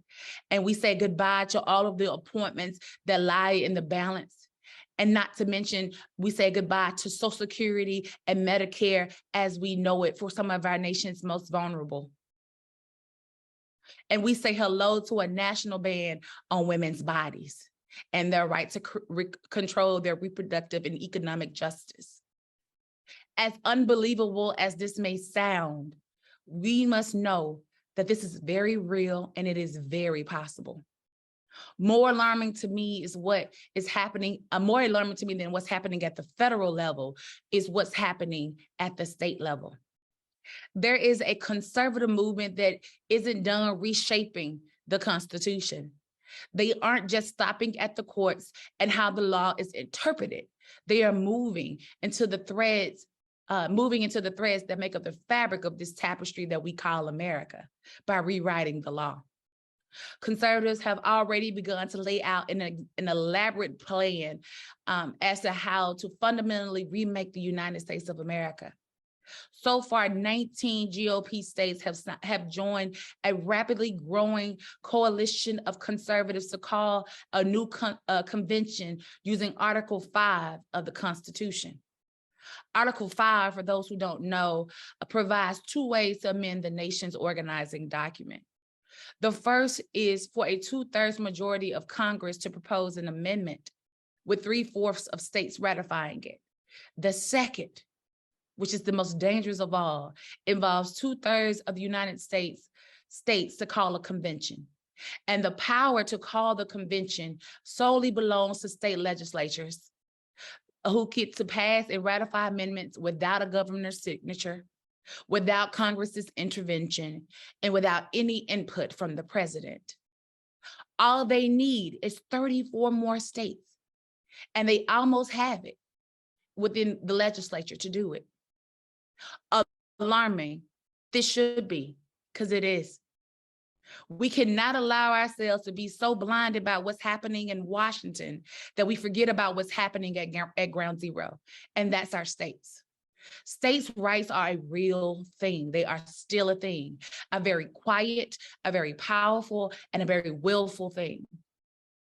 Which is why I said earlier that this was the most consequential election of our lifetimes. Simply because what happens in 2022 does matter. Before we can get to 2024, we must pass through 2022 and 2023. That's gubernatorial races and legislative races that could potentially upend the way that we know and live in this country. We are on the cusp of a revolution, and it'll be here before we know it. In fact, some constitutional scholars have predicted that there's a 50% chance that the United States will witness a constitutional convention within the next 5 years. 5 years. The clock is ticking. In the event that we need any motivation, allow this to be it. If we continue to act as though the probable is improbable, we lose. And I'm not just talking about an election. I'm talking about our country, ourselves, our values, our families, our lives, our liberties. Everything we work for as a nation together will be no more. And as scary as this is, there is hope, though. I go back to our preamble where it says, we, the people. We, the people, are the greatest hope of this nation. And it is up to us to keep hope alive. As the great abolitionist and scholar Frederick Douglass once said, power concedes nothing without demand. And this is our time to demand it. Again, I want to thank the entire team here at Middle Church for convening us for what I'm sure will be a dynamic conversation. But I pray that we are not having this conversation too late. And that after we finish talking, let's make sure we are moving towards action with all deliberate speed in our conquest to liberate democracy. Thank you.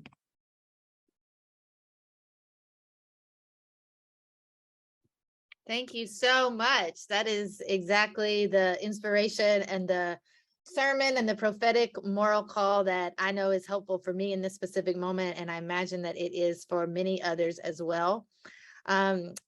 Just, do you want to share anything additionally about how we might be able to support the work that you're doing specifically around the water crisis in Jackson? Thank you so much, Reverend Amanda. And I must say that it's not just me, it's not just the Southern Poverty Law Center. There's a coalition of us. We have formed the Mississippi Rapid Response Coalition. In fact, the coalition has been around since we had the water main break a couple of years ago, where the pipes froze over and they burst. And we had to provide direct assistance to people. And so for folks who are interested in supporting the work that we're doing on the ground, if you know folks in Mississippi, particularly folks in the Jackson area, let them know that we have a rally tomorrow, in fact, downtown, where we are inviting all out who've been not only impacted by this water crisis, but who continuously be affected by the partisan nature and the racist nature of politics that are played here in the state of Mississippi. We're going to be convening at the Smith-Robinson Museum at 5 o'clock, and we'll be marching from the Smith-Robinson Museum all the way to the governor's mansion to make our voices heard and let them know that the water crisis is not over, that you cannot put a Band-Aid on this and expect people to trust and be able to live freely as they should be able to live in a place in which they call home, and that they pay taxes and they live every day and are active and proactive members of their community. For folks who are interested in helping us, we still need water here. We meet every day at 8 o'clock, and the last report that we had suggested that we needed more water donations. And so if for folks who are interested, they can visit us online. I will drop the links all in the chat here, as well as they can donate directly to the coalition. I'll drop the links for that as well. But we are still in need of water. We're also accepting water tests as well. If you can find an EPA compliant water test or several tests, please send them to us here in Jackson. We're providing not only water, cases of water, but water tests to folks, as well as water filters for their sinks and their drinking water. So there's a list of ways in which you can be supportive and helpful to us. We are, again, still taking donations, and I'll make sure that you all have those links. Reverend Amanda, we distribute water every day. We do direct deliveries. We have distribution locations where people can come and pick up water. We really try to make sure that we are meeting the needs of the community. And we also recognize that those who are most impacted by this crisis often are transportation insecure. They also suffer from other elements as well. And so anytime that we convene folks, we try to make sure that we're providing food and other resources, because we don't know the full extent of families. But what we do know is that water is life, and that it is essential to life. So whether it's washing your hands or washing your clothes or washing your body, you need access to clean water to do those things. And so that's what we're doing here on the ground every single day. We appreciate any type of help or support you're able and willing to give to the folks here in Jackson. Well, thank you so much. We will definitely look forward to those links and including them here in the chat if you have some readily accessible, or definitely in our post-event communications. And the numbers that you gave also about how significant these midterm elections are, specifically in being able to keep control of Congress, are so helpful as well. And so maybe we can think about getting that in some kind of written form that we could email out to participants. And I'm gonna, we'll plaster it all over our walls. We'll walk out the doors with it. We'll keep those numbers in front of us as we move to a month before midterms. Thank you so much for being here. As you said when you started, something as basic as water has real political implications. And that's what we're here today to make sure that we are connecting all those dots. Thank you so much. I look forward to continuing conversations with you. Thank you so much for having me. Friends, we are moving into our last hour together. This is another good moment if you need to take a bio break to do that. And as I am going to shortly shift back to John Jenkins so that he can introduce our partners at Vote Common Good. We're running a few minutes early, so I wanted to bring Paul back on for just a few minutes to see if there were any outstanding questions or voting specific tactics that Paul could speak to just for 2 or 3 minutes here before we shift to Vote Common Good. I know Paul answered one in the chat. Maybe you could say that out loud, Paul. And then, yeah, you take it away. Great, thanks, Amanda. Happy to be back with everyone. I'm certainly inspired by this. And as somebody who lives in a liberal bastion, goes to a multicultural, multi-ethnic church, I hear about the contests of winning control of Congress. And I think I live in an area I don't have anything important to vote for because my member of Congress has been there for 30 years, led the impeachment trials. So what can I do? So one of the things that I'm going to do is make a voting plan that means I'm going to vote absentee, right? So that I can be available to go someplace else to help turn out voters, to help stand at polling places in more competitive areas. So my vote plan that I talked about earlier is to vote absentee. So to make sure I fill out the application on time, make sure I get the bit mailed in. But the other thing I want to mention to everybody is sometimes I feel that it's not important to vote in New York because the congressional race is already predetermined because I live in a bastion of Democrats. But it's important that we all vote because there are issues on the ballot that will make a difference to all of us. Here in New York, we have not only the Senate races on, the congressional races on, all the things that we talk about nationally, but also we have local judges. We're electing our judges who eventually are the ones who make it up to the Supreme Court level. So we can make it a difference locally. So it's important to vote for that. In addition, here in New York, we have 4 ballot questions. Most people don't even know that those ballot questions are available to us. We have a statewide bond question that will sell bonds for water protection and water safety.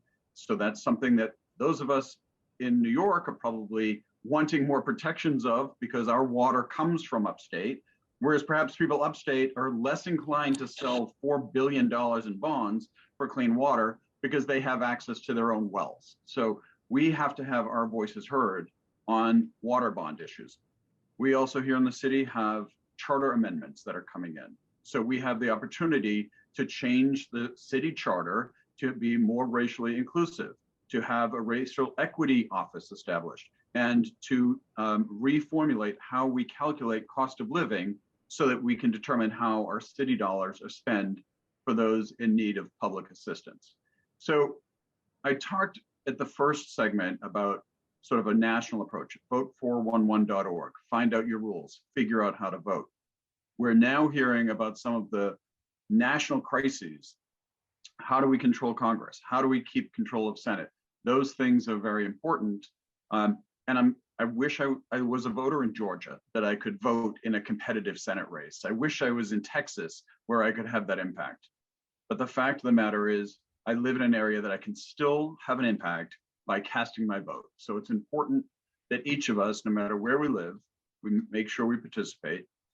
And I feel like, as somebody mentioned earlier, I'm preaching to the choir. Everyone who's attending this conference today is already aware of what needs to happen and what needs to go on. So I would implore you not only to make your own plan, but figure out how to plan for others. Make sure that other people are participating with you. I mentioned in my earlier presentation, bring a friend, bring a lot of friends, bring your entire church group, bring your knitting circle, whatever you may have that you're engaged in, make sure that everybody votes because it's important. Every single vote will make a difference. In the chat earlier, there was a question about someone who had moved to California from New York, was waiting for the materials to come from New York before deciding how to cast their vote. The materials may not arrive by the time they want to get the ballot in the mail, so go online. I'm going to put into, for those of us in New York, there is an excellent website called findmypollsite.vote.nyc. If you insert that, you go to that website, you put in your home address, it will give you your voting location. It will give you the hours of early voting. It will give you a sample ballot that actually you can email so you can print and read later. It gives you links to how to go about the process. So I urge people in New York to do that. And as I said, most cities and states have something similar to that. We're fortunate here in New York that I know that particular site, but you should feel free to find any of your direct information from your direct states. So I'm not seeing any other questions in the, oh, there's a question. How can we support safety and care for those waiting in lines to vote? Laws have changed in so many states. It is an interesting question, Rachel, about how do we protect others in the voting locations? If you, as I say, you go with a friend, that's one way to make sure that there is protections in place because you're with somebody. Less violence occurs when multiple people are together. Make sure that you know where all polling places here in New York anyway have police officers on site. Make sure you can identify them. All polling places have site coordinators on site, so you can check with them. The staff that work on election days, right now there's a lot of the conservative movement that is demonizing those election poll workers, but I have yet to meet a poll worker who is not just truly interested in helping people participate in democracy. So you should feel free to go and help those, talk to those people who are at the polling place working. Don't get distracted by, there's many of us here on this call that were in Virginia in the last 2 cycles ago, pickup trucks with big Confederate flags driving by, trying to intimidate voters. Just have to look away. You have to stand in line and participate in our democracy. So just make sure to be careful at all times, but there's no reason to run away from it. I think that's all I'm seeing in the chat. Someone's putting in, oh, Ms. Clayton, thank you, 1-866-OUR-VOTE, voter protection hotline. You can report concerns. That's an excellent resource. Volunteer poll watchers. When I've done multiple campaigns where the campaign staff will have attorneys available to offer protections and offer assistance to any voters being challenged. So get to know your local candidates and their campaign offices. Those people will have resources available to you.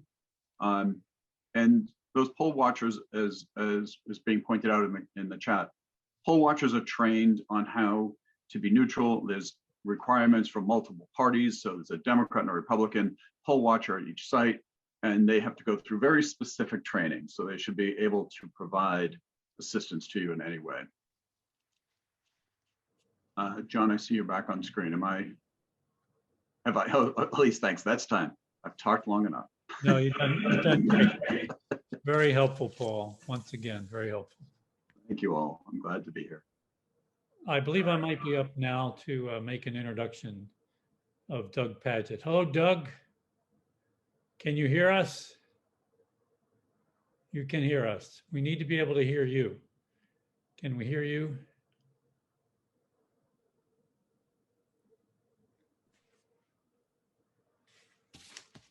He looks very confident. There we go. There we Yeah, go. There we go. There we go. There we go. Lots of unmuting. Hey, John, good to see you. Good to see everybody else. Super excited about this. We're in Milwaukee right now at Vote Common Good. We try to help faith voters care about the common good, making their voting criteria. We travel the country doing that. We're traveling on this bus right now. The bus says faith, hope, and love. You might catch this. Not insurrections and Christian nationalism. Not only are we feeling like there's a need to get people out to the polls, but to really consider some threats that are happening to us. One of the things that people often ask us, they say, hey, but when you travel, and we all hear this, don't we? Aren't you all just preaching to the choir? I mean, how many times have we heard that? But those of us who work in faith communities, we know how important the choir is. You know, the choir can lose its voice. So sometimes it's important to help people sing the choir. In fact, we're going to start you out with a little song. We travel with musicians. This is Dan. This is Brandon. I'll give you a little song called Hey America. A little brief bit for you. See, I'm an Indiana boy with a heart that won't sit still. Well, my cup is running over, but I still ain't got my fill. So won't you pray for me, Mary, that I keep my spirit right? And can you help me, Jesus, when I want to give up this fight? And I'm on a roll.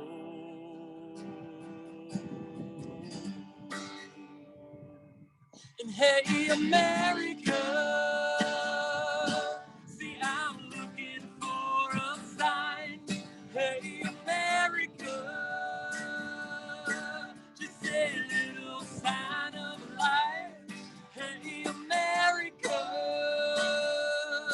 see, we've been living by faith and not by sight. We've been driving through these mountains in the middle of the night. There's this rain coming down, but I think I see our light. Hey, America. So we're out here traveling around the country trying to sing to everybody. We have speakers, we have poets, but we also travel with this big bus, and we're outside of a church. We're here in Milwaukee. We're outside of Redeemer Lutheran Church and had this great event here in their space, trying to help people of faith find ways to, as we like to say, wake up, speak up, and stand up. And just for a couple of quick moments, what I want to reflect on is what we're hearing when we're out here. And that is so many people feel that their political identity and their religious identity got welded together. Or maybe a better metaphor is, it was like they went to the Wendy's and ordered a number 2 and it just came with the fries. They didn't want them, but by the time they got home, they'd eaten all the fries. So they were all in. And then they realized later, I wonder if I could have an identity of my faith that it's not hardwired into a political identity, especially for those people who we work with who feel like maybe they want to vote for a Republican, I don't know, but they don't want to feel like they have to. And here's what I'm getting at. Let's not give up on anybody. I know it's super easy to think that our organizing efforts are all for nothing. We meet people every day. We just met them today, standing right out here in this field outside of this church, that were saying just months ago, I thought differently about this, but I learned something, or a community invited me in, or I had a change of heart for reasons I can't really talk about right now. They said, things are changing. Let's not give up. It's been a long day. You've heard great things. It's one of the extraordinary offerings of Middle Church that you've gotten all this great content. There's so much stuff. And I know our part is supposed to be the organizing part. What can we do to organize? Here's my only organizing advice at this stage, as we're now 30 days out. Don't give up heart. Don't give up your spirit. Don't give up that final word. There are people who right now are thinking about changing their hearts and minds. Paul, I really appreciate your comments from earlier about all these people who live in places where their vote is settled. I'm one of those people too. I live in Minneapolis. I'm going to vote. I did vote already, rather, and it's, the outcome is settled. But that doesn't mean there's not still work to do. It doesn't mean there aren't still people who are processing. And I guess my last word for you before maybe getting into some questions on this is find ways to be creative. Find ways to step outside of what everybody always normally does. Invite the people in your life who maybe aren't so much into politics, but they care about you and they want to amplify your voice. A lot of the people we travel with, they'll say like, honestly, I'm not all that into politics, but I care. And I want to be with some people who also care about politics, and they find a way to do this work. There are a lot of people who feel like they're sitting on the sideline and they want to be invited in. And as organizers, as community organizers, faith organizers, wherever you find yourself, there's a lot still left to do. And there's a creative edge. What they use in a lot of sports analogies is not to get out hustled. This is the point in the elections where you start to say to yourself, knock on another door, make another call, make another social post, send another text to somebody, find another person to include and to invite. It's that kind of thing that I think can really make a huge, huge difference. We have found that as we're out with this message of stopping Christian nationalism, the media really wants to talk about it. I'm going to be on an NPR show this afternoon. We were on Fox News channels in Texas last week. We're going to be in the Washington Post. People want to cover these stories. News reporters want to cover the stories, but they also want it to be newsy and newsworthy. And the things you all are doing are really newsworthy. So find ways to get out there and let reporters know about it. It can feel like sometimes we can never get the press to pay attention to the good things we're doing. There's a window right now that if you add some creativity to it and you add a little spunk, people do find their interest, and they find their way to cover these stories. Okay, so I'm not totally sure how this is going. I don't know if I'm taking questions or if we're passing this off. I'm not exactly sure what we're doing from this final portion here. We do have another song in our pocket though, because it's been a long day. Part of the reason I want to give you some music is we know y'all been sitting there with a really long day, and we wanted to sort of sing you and serenade you into this good work.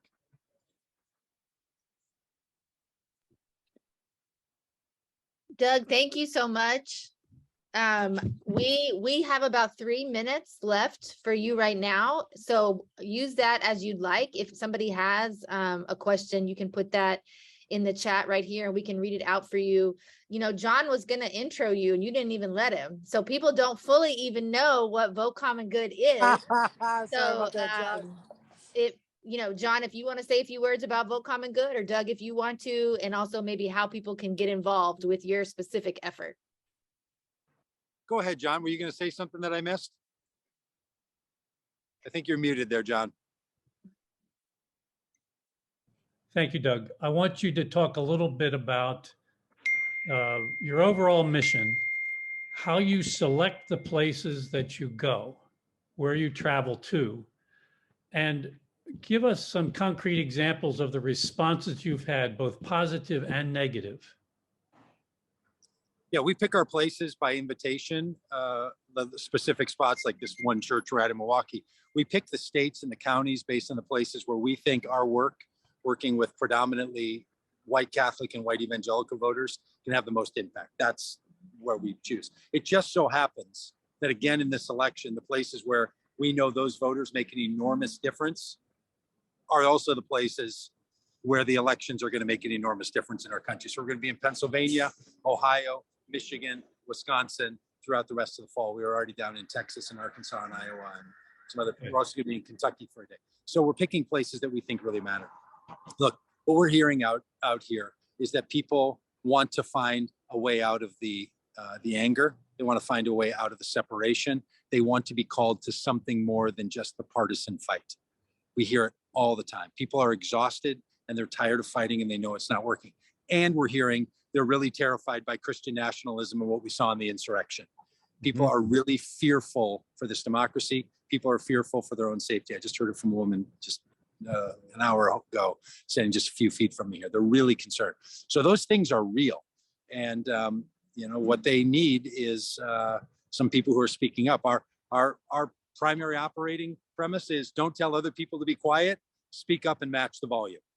Yeah. And you don't have to match the volume by shouting, but sometimes you match the volume by decibels and sometimes you match the volume by amount. Just put out more and do more things and match that volume. So that's the work that we do. We're doing both trainings on Christian nationalism, which are nonpartisan, just what is it and how does it affect our democracy? And then we also do rallies that support people to get out and vote. And we hope that they'll take in consideration of looking at a Democratic candidate if they've never done so before, which a lot of people are willing to do. And they walk up to us, they see this bus, they just walk up to us and they just start in, and it's been really surprising. There's people that when they walk up, I'm like, oh boy, here we go. Now we're going to get one. And it's shocking what you hear from them. That's sometimes very, very positive. And they say, I didn't used to be this way, but it's where I am now. Great. Doug, can people find your itinerary on your website? How can they, if they wanted to join you or find you? Look, we want you to join us. We list all of our events on our website. They're being added to all the time. Okay. Details are coming together, so you can go to votecommongood.com or Vote Common Good on any of the spaces. If you ever did end up at our event, we ask you to sign the bus. So we put real people's signatures on the bus. So we got a marker here waiting for you. Want you to feel like you're part of this, whether you can travel. And if you can't come to us, send us a note and say, I want to sign the bus, and we'll have somebody sign it for you. We have surrogate signers because we want you to feel like you're part of this. The way that I feel like I'm part of Middle Church, I mean, Reverend Amanda, I consider you to be one of my spiritual leaders, Jackie, John. Like, I feel like I'm part of your community. I hope you all feel like you're part of this. I hope we all can feel like we're part of one another's work. I sign on to anything you all are doing, and we'd love for you to sign on to the bus any way that you can or you want it. Well, I know Jackie traveled with you as a presenter, and I traveled with you for a couple of stops. Please come do it again. It's incredibly inspiring, and Doug, I just wish you had a little more energy for what you're doing. Yeah. Well, we didn't sleep much last night. I can tell you that. That's part of where it comes from. All right, we'll just sing you out, and you just shut our mic off whenever you're done. And thanks for letting us be a part of this. And this is really a great, great day. We're grateful, Doug, for the work you do. Thanks so much. Yes, thank you so much. And this last block here, you may have noticed we are highlighting several organizations that are doing the work on the ground. So we are going to keep moving so we can highlight a few more. Doug, if you're able to stay around till the very end, we may have some time for some Q&A right at the end of the program, or music, whatever it allows us. Thank you, Vote for Common Good, for being a partner in this work. So without further ado, we're going to hear now from another one of our sponsors for this last block of time, which is Janae Lewis. Janae, I hope I'm pronouncing your name correctly. Okay, great. You got it. You got it. It was perfect. Awesome. Janae is a nonprofit executive, faith-based organizer, and a creator who empowers communities. She's dedicated her career to building bridges, closing equity gaps, and creating policies that lead to strong, thriving, and self-determined cities. She serves as the interim CEO at Faith in Public Life, which I hope you'll tell us some about as well. She's a member of the DC Working Families Party, St. Augustine Catholic Parish, and Songrise, a women's social justice a cappella group. That's right. She also served on the board of directors of Faith in Public Life from 2016 to 2022, and currently sits on the board of directors of Generations for Peace USA, the President's Council of Search for Common Ground, is a member of the Faith and Giving Task Force of the Generosity Commission, and is a former candidate for DC Council at Large. So Janae, tell us about your work and how we can get involved. Thank you, Reverend Amanda. Thanks so much. And you got my name perfect. It was exactly right. Thank you. I'm so excited to be here with everyone to envision the liberation of our democracy. Even though I am at the end, I'm going to try to keep the energy up and close this out on a good note, because this gathering is such an important component of our collective liberation and our ability to fully live into the dignity that God has given each and every one of us. You could hear from my bio, like so many of us, I come to this commitment of a thriving, multiracial, multi-faith democracy with my full self, everything in my experience, my mind, my heart, my soul, and my faith. And my full self informs my vision and FPL's vision for what a liberated democracy looks like. So I wanted to share a little bit of my voting story with you. In the early 2000s, I was a 22-year-old faith-based organizer in Central Florida. I was living in the district of Kathleen Harris. You might remember her as the Florida Secretary of State when the Hanging Chad scandal happened in the late 90s. I left work in the middle of the day. I had on a purple dress and a purple Canyon head wrap. I'm 6 feet tall. So I want you to imagine me voting for the third time in my life, 22 years old, in the middle of the day. And I go to this precinct, and most of the folks in the precinct were older white seniors in my district who were voting around noon, 1 o'clock. When I got to the front of the line, the precinct worker there said that I couldn't vote. It was a primary because I wasn't registered at that time as a Democrat or a Republican. But I knew that there was a ballot initiative that I could vote for, and I'd come to do that. So I debated with her. She said that I had to get out of line and talk to the precinct manager. I did. The precinct manager said that I was correct. She gave me my ballot, told me to go to the front of the line. So when I went back to the front of the line, the woman said that I had to go to the back of the line. The man behind me said that it was okay, I could go first, but the woman refused to check me in. And so she said I had to go to the back. So I said very loudly, some of my ancestors died for the right to vote. The least I could do is go to the back of the line. And so when I got closer to the front of the line again, I heard the same woman giving the same misinformation to other voters who weren't registered as Democrats or Republicans. And eventually the precinct manager came and corrected her. But when I got back to the front, this woman didn't remember me, despite my purple dress and my purple head wrap and my big loud declaration about my rights. This was the third time, like I said, that I'd ever voted in my life. And that moment evoked all the historic trauma that Black people and other people in our country have felt, the disenfranchisement I'd heard about and seen on Eyes on the Prize. It raised in me this historic trauma of my grandfather who had to take a literacy test to vote in New Orleans. And he organized in his Catholic church to get a copy of the test and train people so they could pass and vote. So I felt all of that in my body at that time. But I was also really clear that the misinformation the woman gave me was mostly due to her ignorance. I wonder sometimes if she was racist or if it was because of my head wrap or my age, but I know that she was confused and she was incorrect because she gave that same misinformation to so many people across lines of race and age who were in that line that day. So I decided in that moment that I would work as a precinct worker in every election I could. And I've worked in precincts in several states and in DC. And I've seen lots of mistakes. I've seen xenophobia and racism. I've seen oppressive laws at work. I have sadly had to enforce unjust laws and tell people who came to vote that they couldn't because they had a felony on their record. I've seen precinct workers hide information in Spanish and other languages or give wrong information to non-native English speakers. But I've also seen so many boards of elections and precinct workers who are doing every single thing they can to make sure that as many people as possible can vote. So it's taught me that in my lifetime, many of the individual incidents we see to disenfranchise people are not intentionally malicious. Some have bias, but most represent gaps in knowledge or ignorance.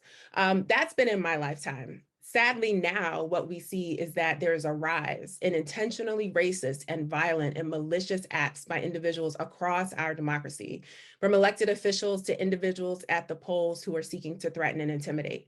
And at Faith in Public Life, we know that equitable access to voting is a linchpin in a healthy democracy, and we are working across the layers of our democracy to protect it. So this year, FPL is building an infrastructure to prevent political violence and counter disinformation. We are convening a national faith table of over 25 faith organizations serving as a strategy and rapid response hub. We are training leaders, faith leaders, to be peacekeepers at the polls and to meet with elections officials to advocate for upholding elections. And we are building on our legacy of providing language and communication strategies for faith leaders to use during rapid response moments across the country. And right now, our founder, Jennifer Butler, who I'm sure many of you know, is speaking widely and courageously about the dangers of white Christian nationalism. So I have a slide. I hear Rachel can show my slide for me. Perfect, thank you. So on this slide, you'll see a couple of examples of the work that we're currently doing. If you look at that lower picture, in the spring of this year, when Florida Governor Ron DeSantis called a special session to redraw district maps, faith leaders and Faith in Public Life held a press conference and prayed together on the State House floor to encourage lawmakers to push for fair representation for all Floridians. We provided a moral, values-based argument for fair representation. And even though those redrawn, unjust maps were upheld, we provided a prophetic message and moral support for lawmakers to put Floridians first and to prepare them for the long fight that we know is ahead, not only in Florida, but also across the country. And you'll see some other pictures on that slide of other activities we've done throughout the year for Build Back Better and some other activities. You can close the slide, thank you. So if you want to join in Faith in Public Life's democracy work, just visit our website, faithinpubliclife.org, and click on democracy, and there will be a link for you to sign up there, and someone on our team will reach out to you for any of the different types of activities we're doing. Mostly we're looking at Florida, Georgia, and Ohio, but we are doing some national work, and we have a lot of virtual trainings and resources if you want to join from other places. This is our charge this election year, and opportunistically, but also a little sadly for all the years to come. We have to speak the truth boldly and courageously. I'm Roman Catholic, and if you know Roman Catholicism, you choose a patron saint when you get confirmed into the church. My patron saint is Saint Catherine of Siena, and she was a truth teller, a reformer who dedicated herself to reminding those in power what God invites and requires from all of us. She said, "Proclaim the truth and do not be silent through fear." This is how we liberate our democracy. Despite any fear we have, we proclaim the truth, period, full stop. And as we all stand together for the good of all of us, we demonstrate to the world what a multi-faith, multiracial democracy looks like and has the power to do. The solidarity is our liberation, and the truth, in fact, will set us free. So I'm so grateful to Middle Church for having me. If there's time for questions, I'll take it. But thank you for letting me close out this beautiful, beautiful event.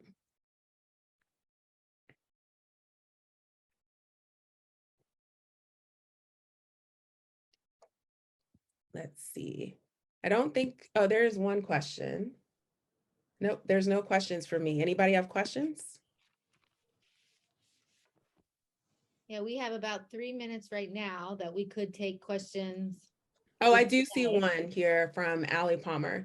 So the rapid response table. So if you're leading a faith-based organization anywhere in the country, you can join.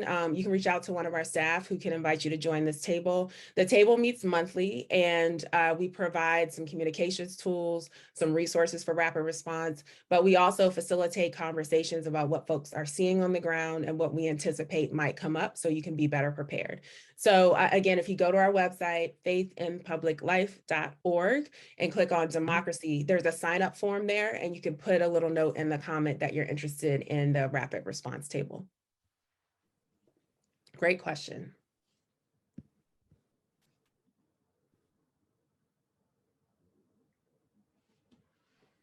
Emergency number. So it actually, not with Faith in Public Life directly, but we are partnering with a lot of different folks around the country. So if you reach out to some folks on my staff, they'll be able to connect you with the best resource depending on where you are or the area that you're most interested in. And they can give you the resource for that rapid response number. But FPL is not hosting a hotline or a rapid response hotline. Someone else on the presentation might be, though.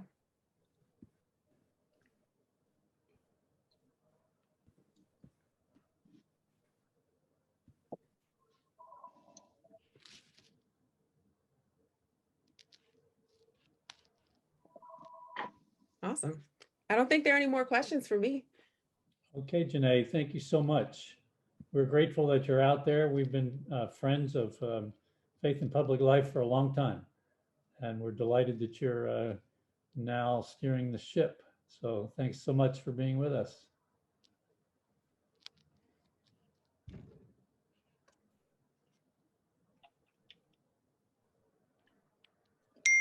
John, you can go ahead and intro our next panelists. Okay, all right.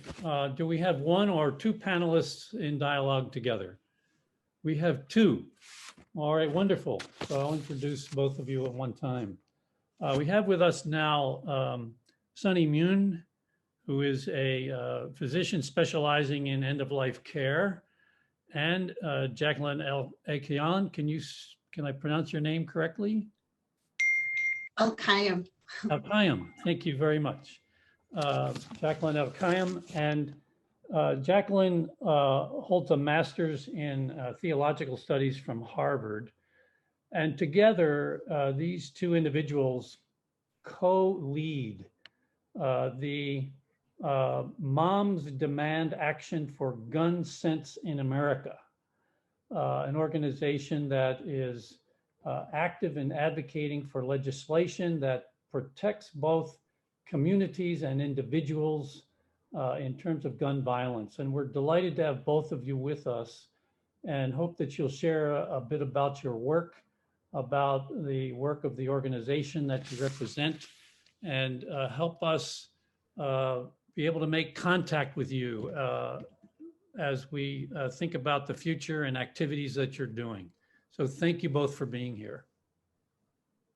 Hi, everybody. So I'm going to go ahead and get started. So we don't have a lot of time, but just so that everybody knows, I'm going to give you a little bit of background information about gun violence, and then Jackie is going to do most of the talking because she's our state or our New York City elections lead. And so she's going to give you specific actions that you can take immediately to make sure that we liberate democracy. So taking a step backwards, as mentioned, I'm a physician by training. I recently stopped practicing medicine, but the reason why I bring that up is that the reason why gun violence prevention became a primary concern of mine is that I trained in medicine in the mid-1990s in New Orleans at Charity Hospital. During the height of the crack epidemic, we saw so much gun violence. And what I noticed is that gun violence is also a social justice issue because almost always the victims were Black. We saw so many domestic violence victims. And if you think about the history of the Second Amendment, it was specifically put in place because some Southern states didn't want the federal government to impair their ability to put down slave revolts. That's really what the Second Amendment is about. And as you guys all know, race is such it impacts everything. When it comes to gun violence in America, Black Americans are 10 times more likely to be killed by homicide and 18 times more likely to have gun injuries. And when the other side or other people say that they're pro-life and want to protect children, in the last couple of years, the #1 killer of children in this country is now gun violence. That is shameful.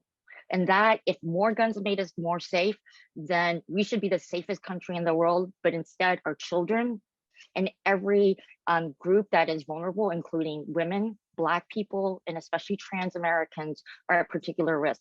So I'm going to talk to Jackie about some of the things that you can do, since you understand now why I feel passionate about guns, a mechanical thing, but a social justice. Great. Thank you so much, Sunny. So I did have some slides. Will somebody be showing my slides? That's great. Okay, can we go to slide 2? If we could go to the next slide, that would be great. Okay, yeah, so I'm Jackie Elkayem. As Sunny said, you could go back one slide actually, go back to the previous slide, but I'm the New York City lead for elections and legislation for Moms Demand Action. And, if you haven't heard of Moms Demand Action, and basically like I came to the movement in 2018. Gun violence prevention was something that I had cared about for a very long time. And then when I heard about the shooting in Florida at the Parkland High School, it kind of struck home for me. A lot of times, those are the big events that you hear about, even though gun violence is an epidemic in this country, and it's, it affects, and particularly gun suicide. So that, even though that was kind of the moment that I sort of said I need to be out there doing something to try to, prevent gun violence. And this, and Moms Demand Action offered many opportunities. So it's really a grassroots movement. It's all volunteer. We advocate for public safety measures that are going to protect people from gun violence in America. We support legislation that, will help to prevent gun violence. We talk to lawmakers at the federal, state, and local level. We elect gun sense candidates. I'll talk about that a little bit more. We spread the word. We help to amplify the voices of survivors of gun violence through the Everytown Survivors Network. And we definitely partner with local groups who have, common goals. And we want to make sure that we are creating awareness. So we can move to the next slide. That would be great. I'm going to move kind of quickly because I know we only have a few minutes. So basically, as you know, the midterm elections are coming up in November 8th. And so what, our goal this time is we want to elect as many gun sense candidates as possible. That's our top priority this fall, particularly at the federal and state level. Each election cycle, what we do is that we will meet with candidates and we offer them the opportunity to apply for a designation called gun sense candidate. And gun sense candidates have proven their commitment to life-saving gun safety, gun laws, and other means of ending gun violence. Once a candidate receives that designation, they apply for it, they answer a series of questions, we meet with them. Once they get that, they get that designation, then Moms Demand Action volunteers will kind of can go as Moms Demand Action volunteers and volunteer for their campaigns and help to support their candidacy.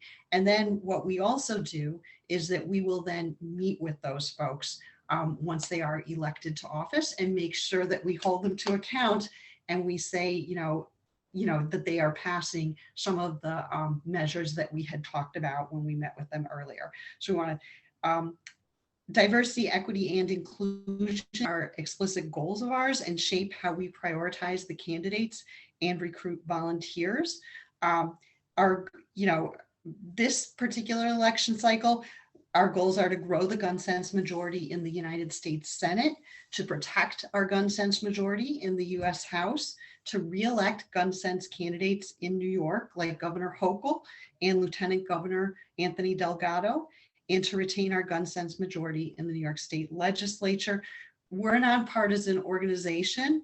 However, in order to get legislation up for a vote, particularly at the federal level, we really need to have a Democratic majority, even if some of the bills might get some Republican support or Republican votes. It's just like where we are today. It ends up being that we really need, a Democratic majority in order to get some of the bills that we care about up for a vote.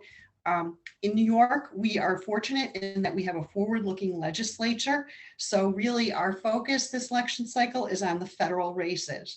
So if we can go to the next slide, that would be great. Thank you. Yes. And so, this is kind of a list of the candidates that we have prioritized at the, this cycle. So you can see, you probably have heard of some of these folks,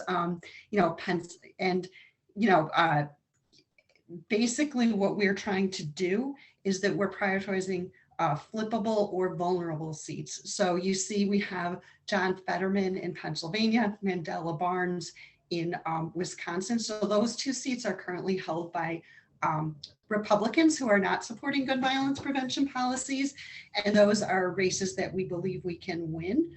So those are flippable. And then you also see that we have Catherine Cortez Masto and Raphael Warnock. So basically they are currently senators and those folks are, vulnerable seats that we want to protect and make sure that those candidates stay where they are in the United States Senate. And so like what I'll say is that, for those folks, they are supporting gun violence prevention policies. They have gone through that gun sense candidate process. That's why we're behind them. And then in terms of Congress, Max Rose and Pat Ryan, these are local races, close to, semi-close to where we are. Max Rose is the congressman for New York. He was elected to New York 11 in 2018. His district is Staten Island and Brooklyn. We also have Pat Ryan in the Hudson Valley, who's also a gun sense candidate who we've been supporting. So how do we support these candidates, right? So, basically as much as possible, we like to partner with like-minded organizations. So for instance, last weekend, we partnered with Moms Demand Action volunteers in Wisconsin and Maryland and other states to have a phone bank for Mandela Barnes, which was very successful. We had a lot of folks. So that's what we like to do. So basically a lot of times it's phone banks. They can be virtual. You get on a Zoom, you start calling voters in another state, talking to them about the candidate, making sure they know how to vote, where to vote, and all of the different procedures that may be relevant in their state. And then we also do canvasses. So like Max Rose is kind of in our backyard. We had a canvas earlier this year in Brooklyn.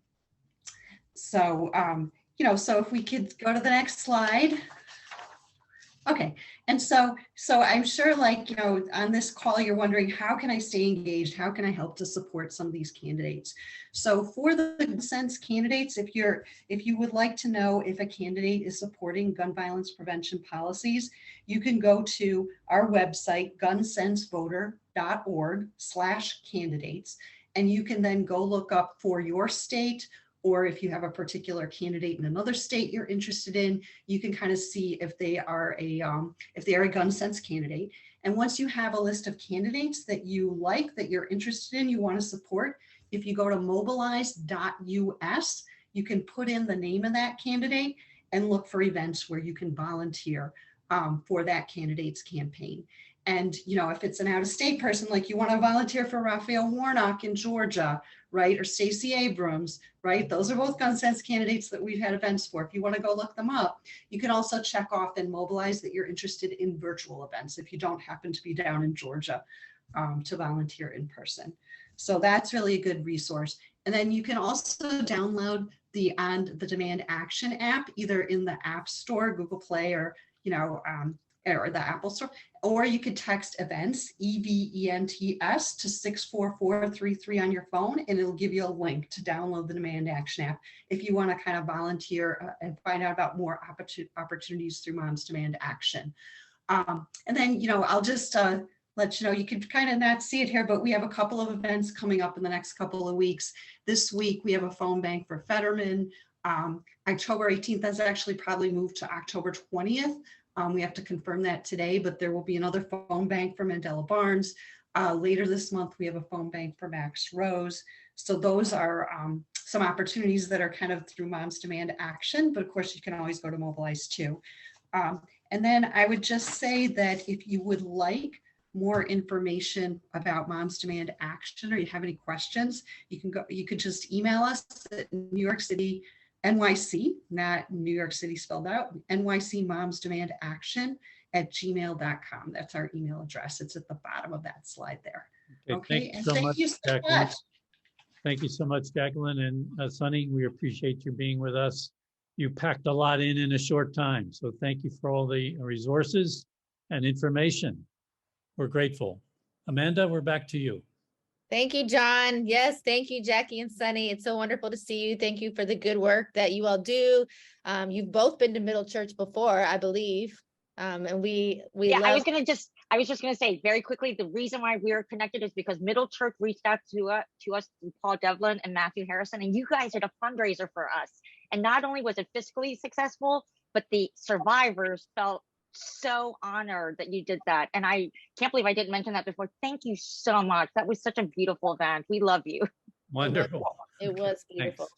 Thanks. Thank you. Thanks a lot. And all that information that you all sent, we'll connect, but would love to get that in the hands of our event people as well. Friends, are we inspired? I'm inspired. We have one final presenter who is going to carry us home so that we can be about this work until November the 8th. I hope everybody's got that date in their head. And that colleague and friend is LaTosha Brown, who is an award-winning visionary thought leader, institution builder, cultural activist, artist, and connector. Hi, LaTosha. She is nationally recognized go-to expert in Black voting rights and voter suppression, Black women's empowerment and philanthropy. She is the co-founder of Black Voters Matter Fund and Black Voters Matter Capacity Building Institute. And I will let you tell us more about those organizations. It's wonderful to see you here in this space. So glad that you could be with us live today. Go ahead and take it away. Well, it's wonderful to see you. And of course, I've got to say, hey to baby. Hey, baby. It's baby. 13 days old, ready to help out. Look at brand new baby. We're already an organizer. We just been here in a few weeks yet. So anyway, it's wonderful to see you. Such a blessing. That's a blessed way to start. Well, the first thing I did right was the day I started to fight. Keep your eyes on the prize and hold on. Keep your eyes on the prize and hold on. I always start with freedom songs for a variety of reasons. Those of you, we as people of faith, we understand how important it is that we are always grounded and connecting our work in spirit. And so that's part of the reason why when I before I do a talk or do a presentation, I start with song because I want us to be grounded in spirit in this moment together, collectively together. I want to take these 10 minutes to be able to show, I'm so sorry, I might have to take a moment to plug up, but I'll take these 10 minutes to really kind of share the culmination of where we are. There are just kind of three things that I want to kind of leave us with. The first is I just want to share a little bit. I'm going to give a little bit about Black Voters Matter and some of the work that we are doing currently right now. Two, I want to just take a moment for us to be kind of reflective of where we're in this moment. And then three, I want us to think about, I want to give us some steps of what I think we can be doing in this moment, steps going forward. And so just kind of starting with Black Voters Matter and what we do at Black Voters Matter, I will just share that part of our work has been, how do we build power? We have been beyond the idea of that it's just about participation in an election, but to really recognize that this is about power building. And what that is going to require, that's going to require us looking at this very, very differently. We can't look at this election cycle or any election cycle going forward as, oh, it's just two opposing parties that have different policy differences. We have to really be able to call out white supremacy, and we have to be able to call out anti-democratic forces and leave no space so that we're not creating a false equivalency. We're far beyond partisan politics at this moment. We're literally dealing with an element that seeks to actually bring division, to exploit pain and racism, and literally be able to lead from that perspective. Under no circumstances can that be tolerated. Under no circumstances can we move forward with that. And so with our organization, with Black Voters Matter, I just want to share a little bit about what we're doing currently right now, some of the work. We have just launched what we call the We Won't Black Down campaign. You heard it right. It's not We Won't Back Down, even though that's a part of it.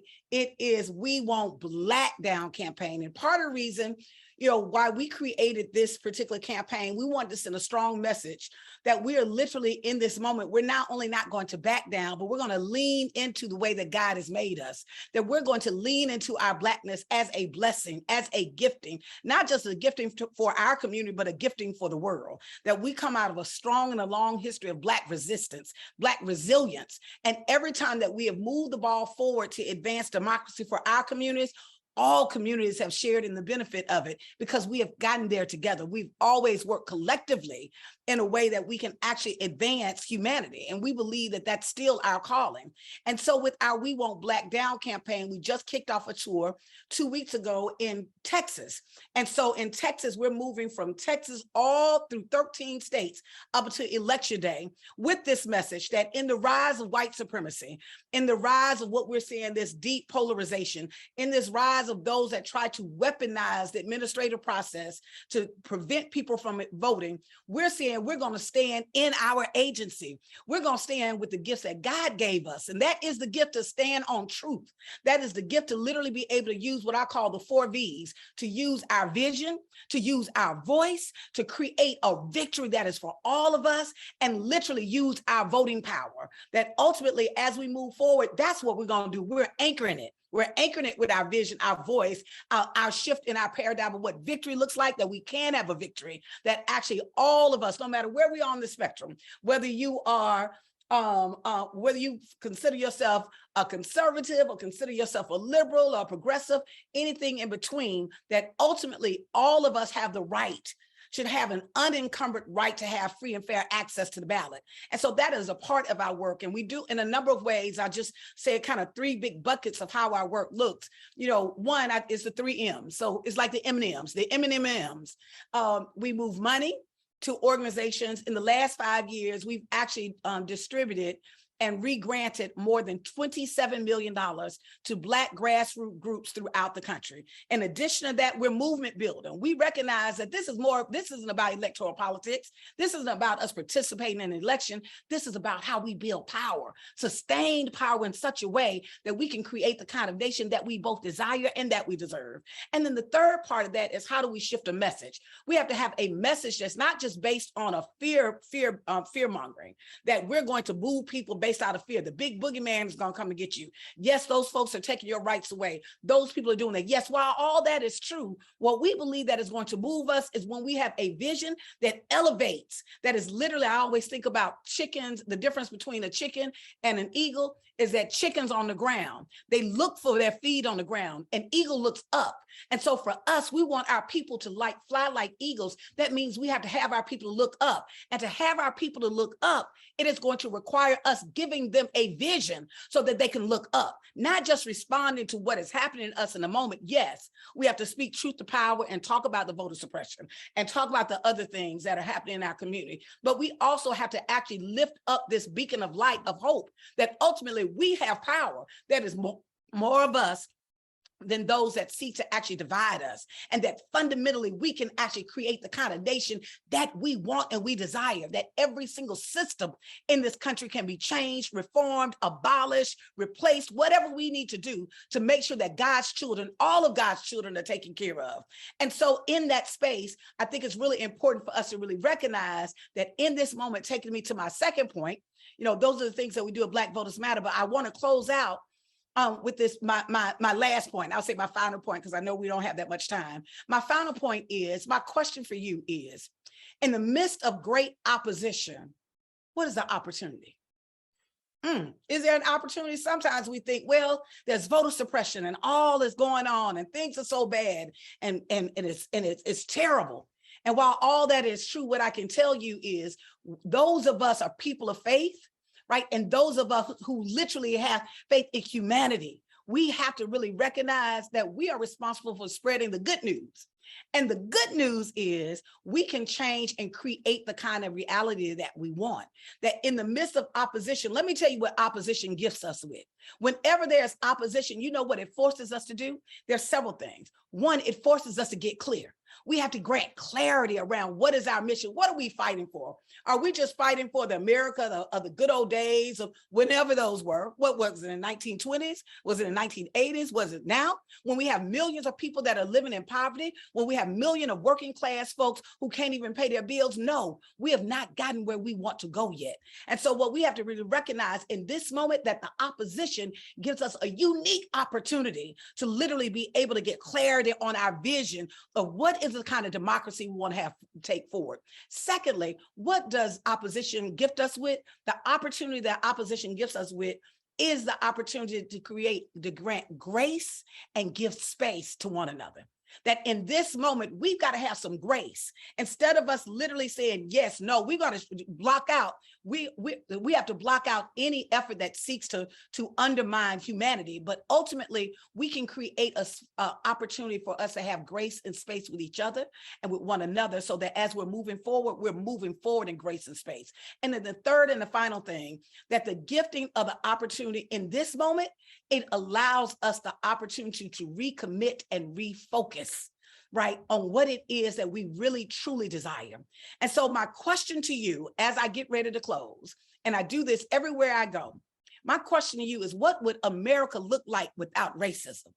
What would this nation be if we truly had a reflective and inclusive democracy?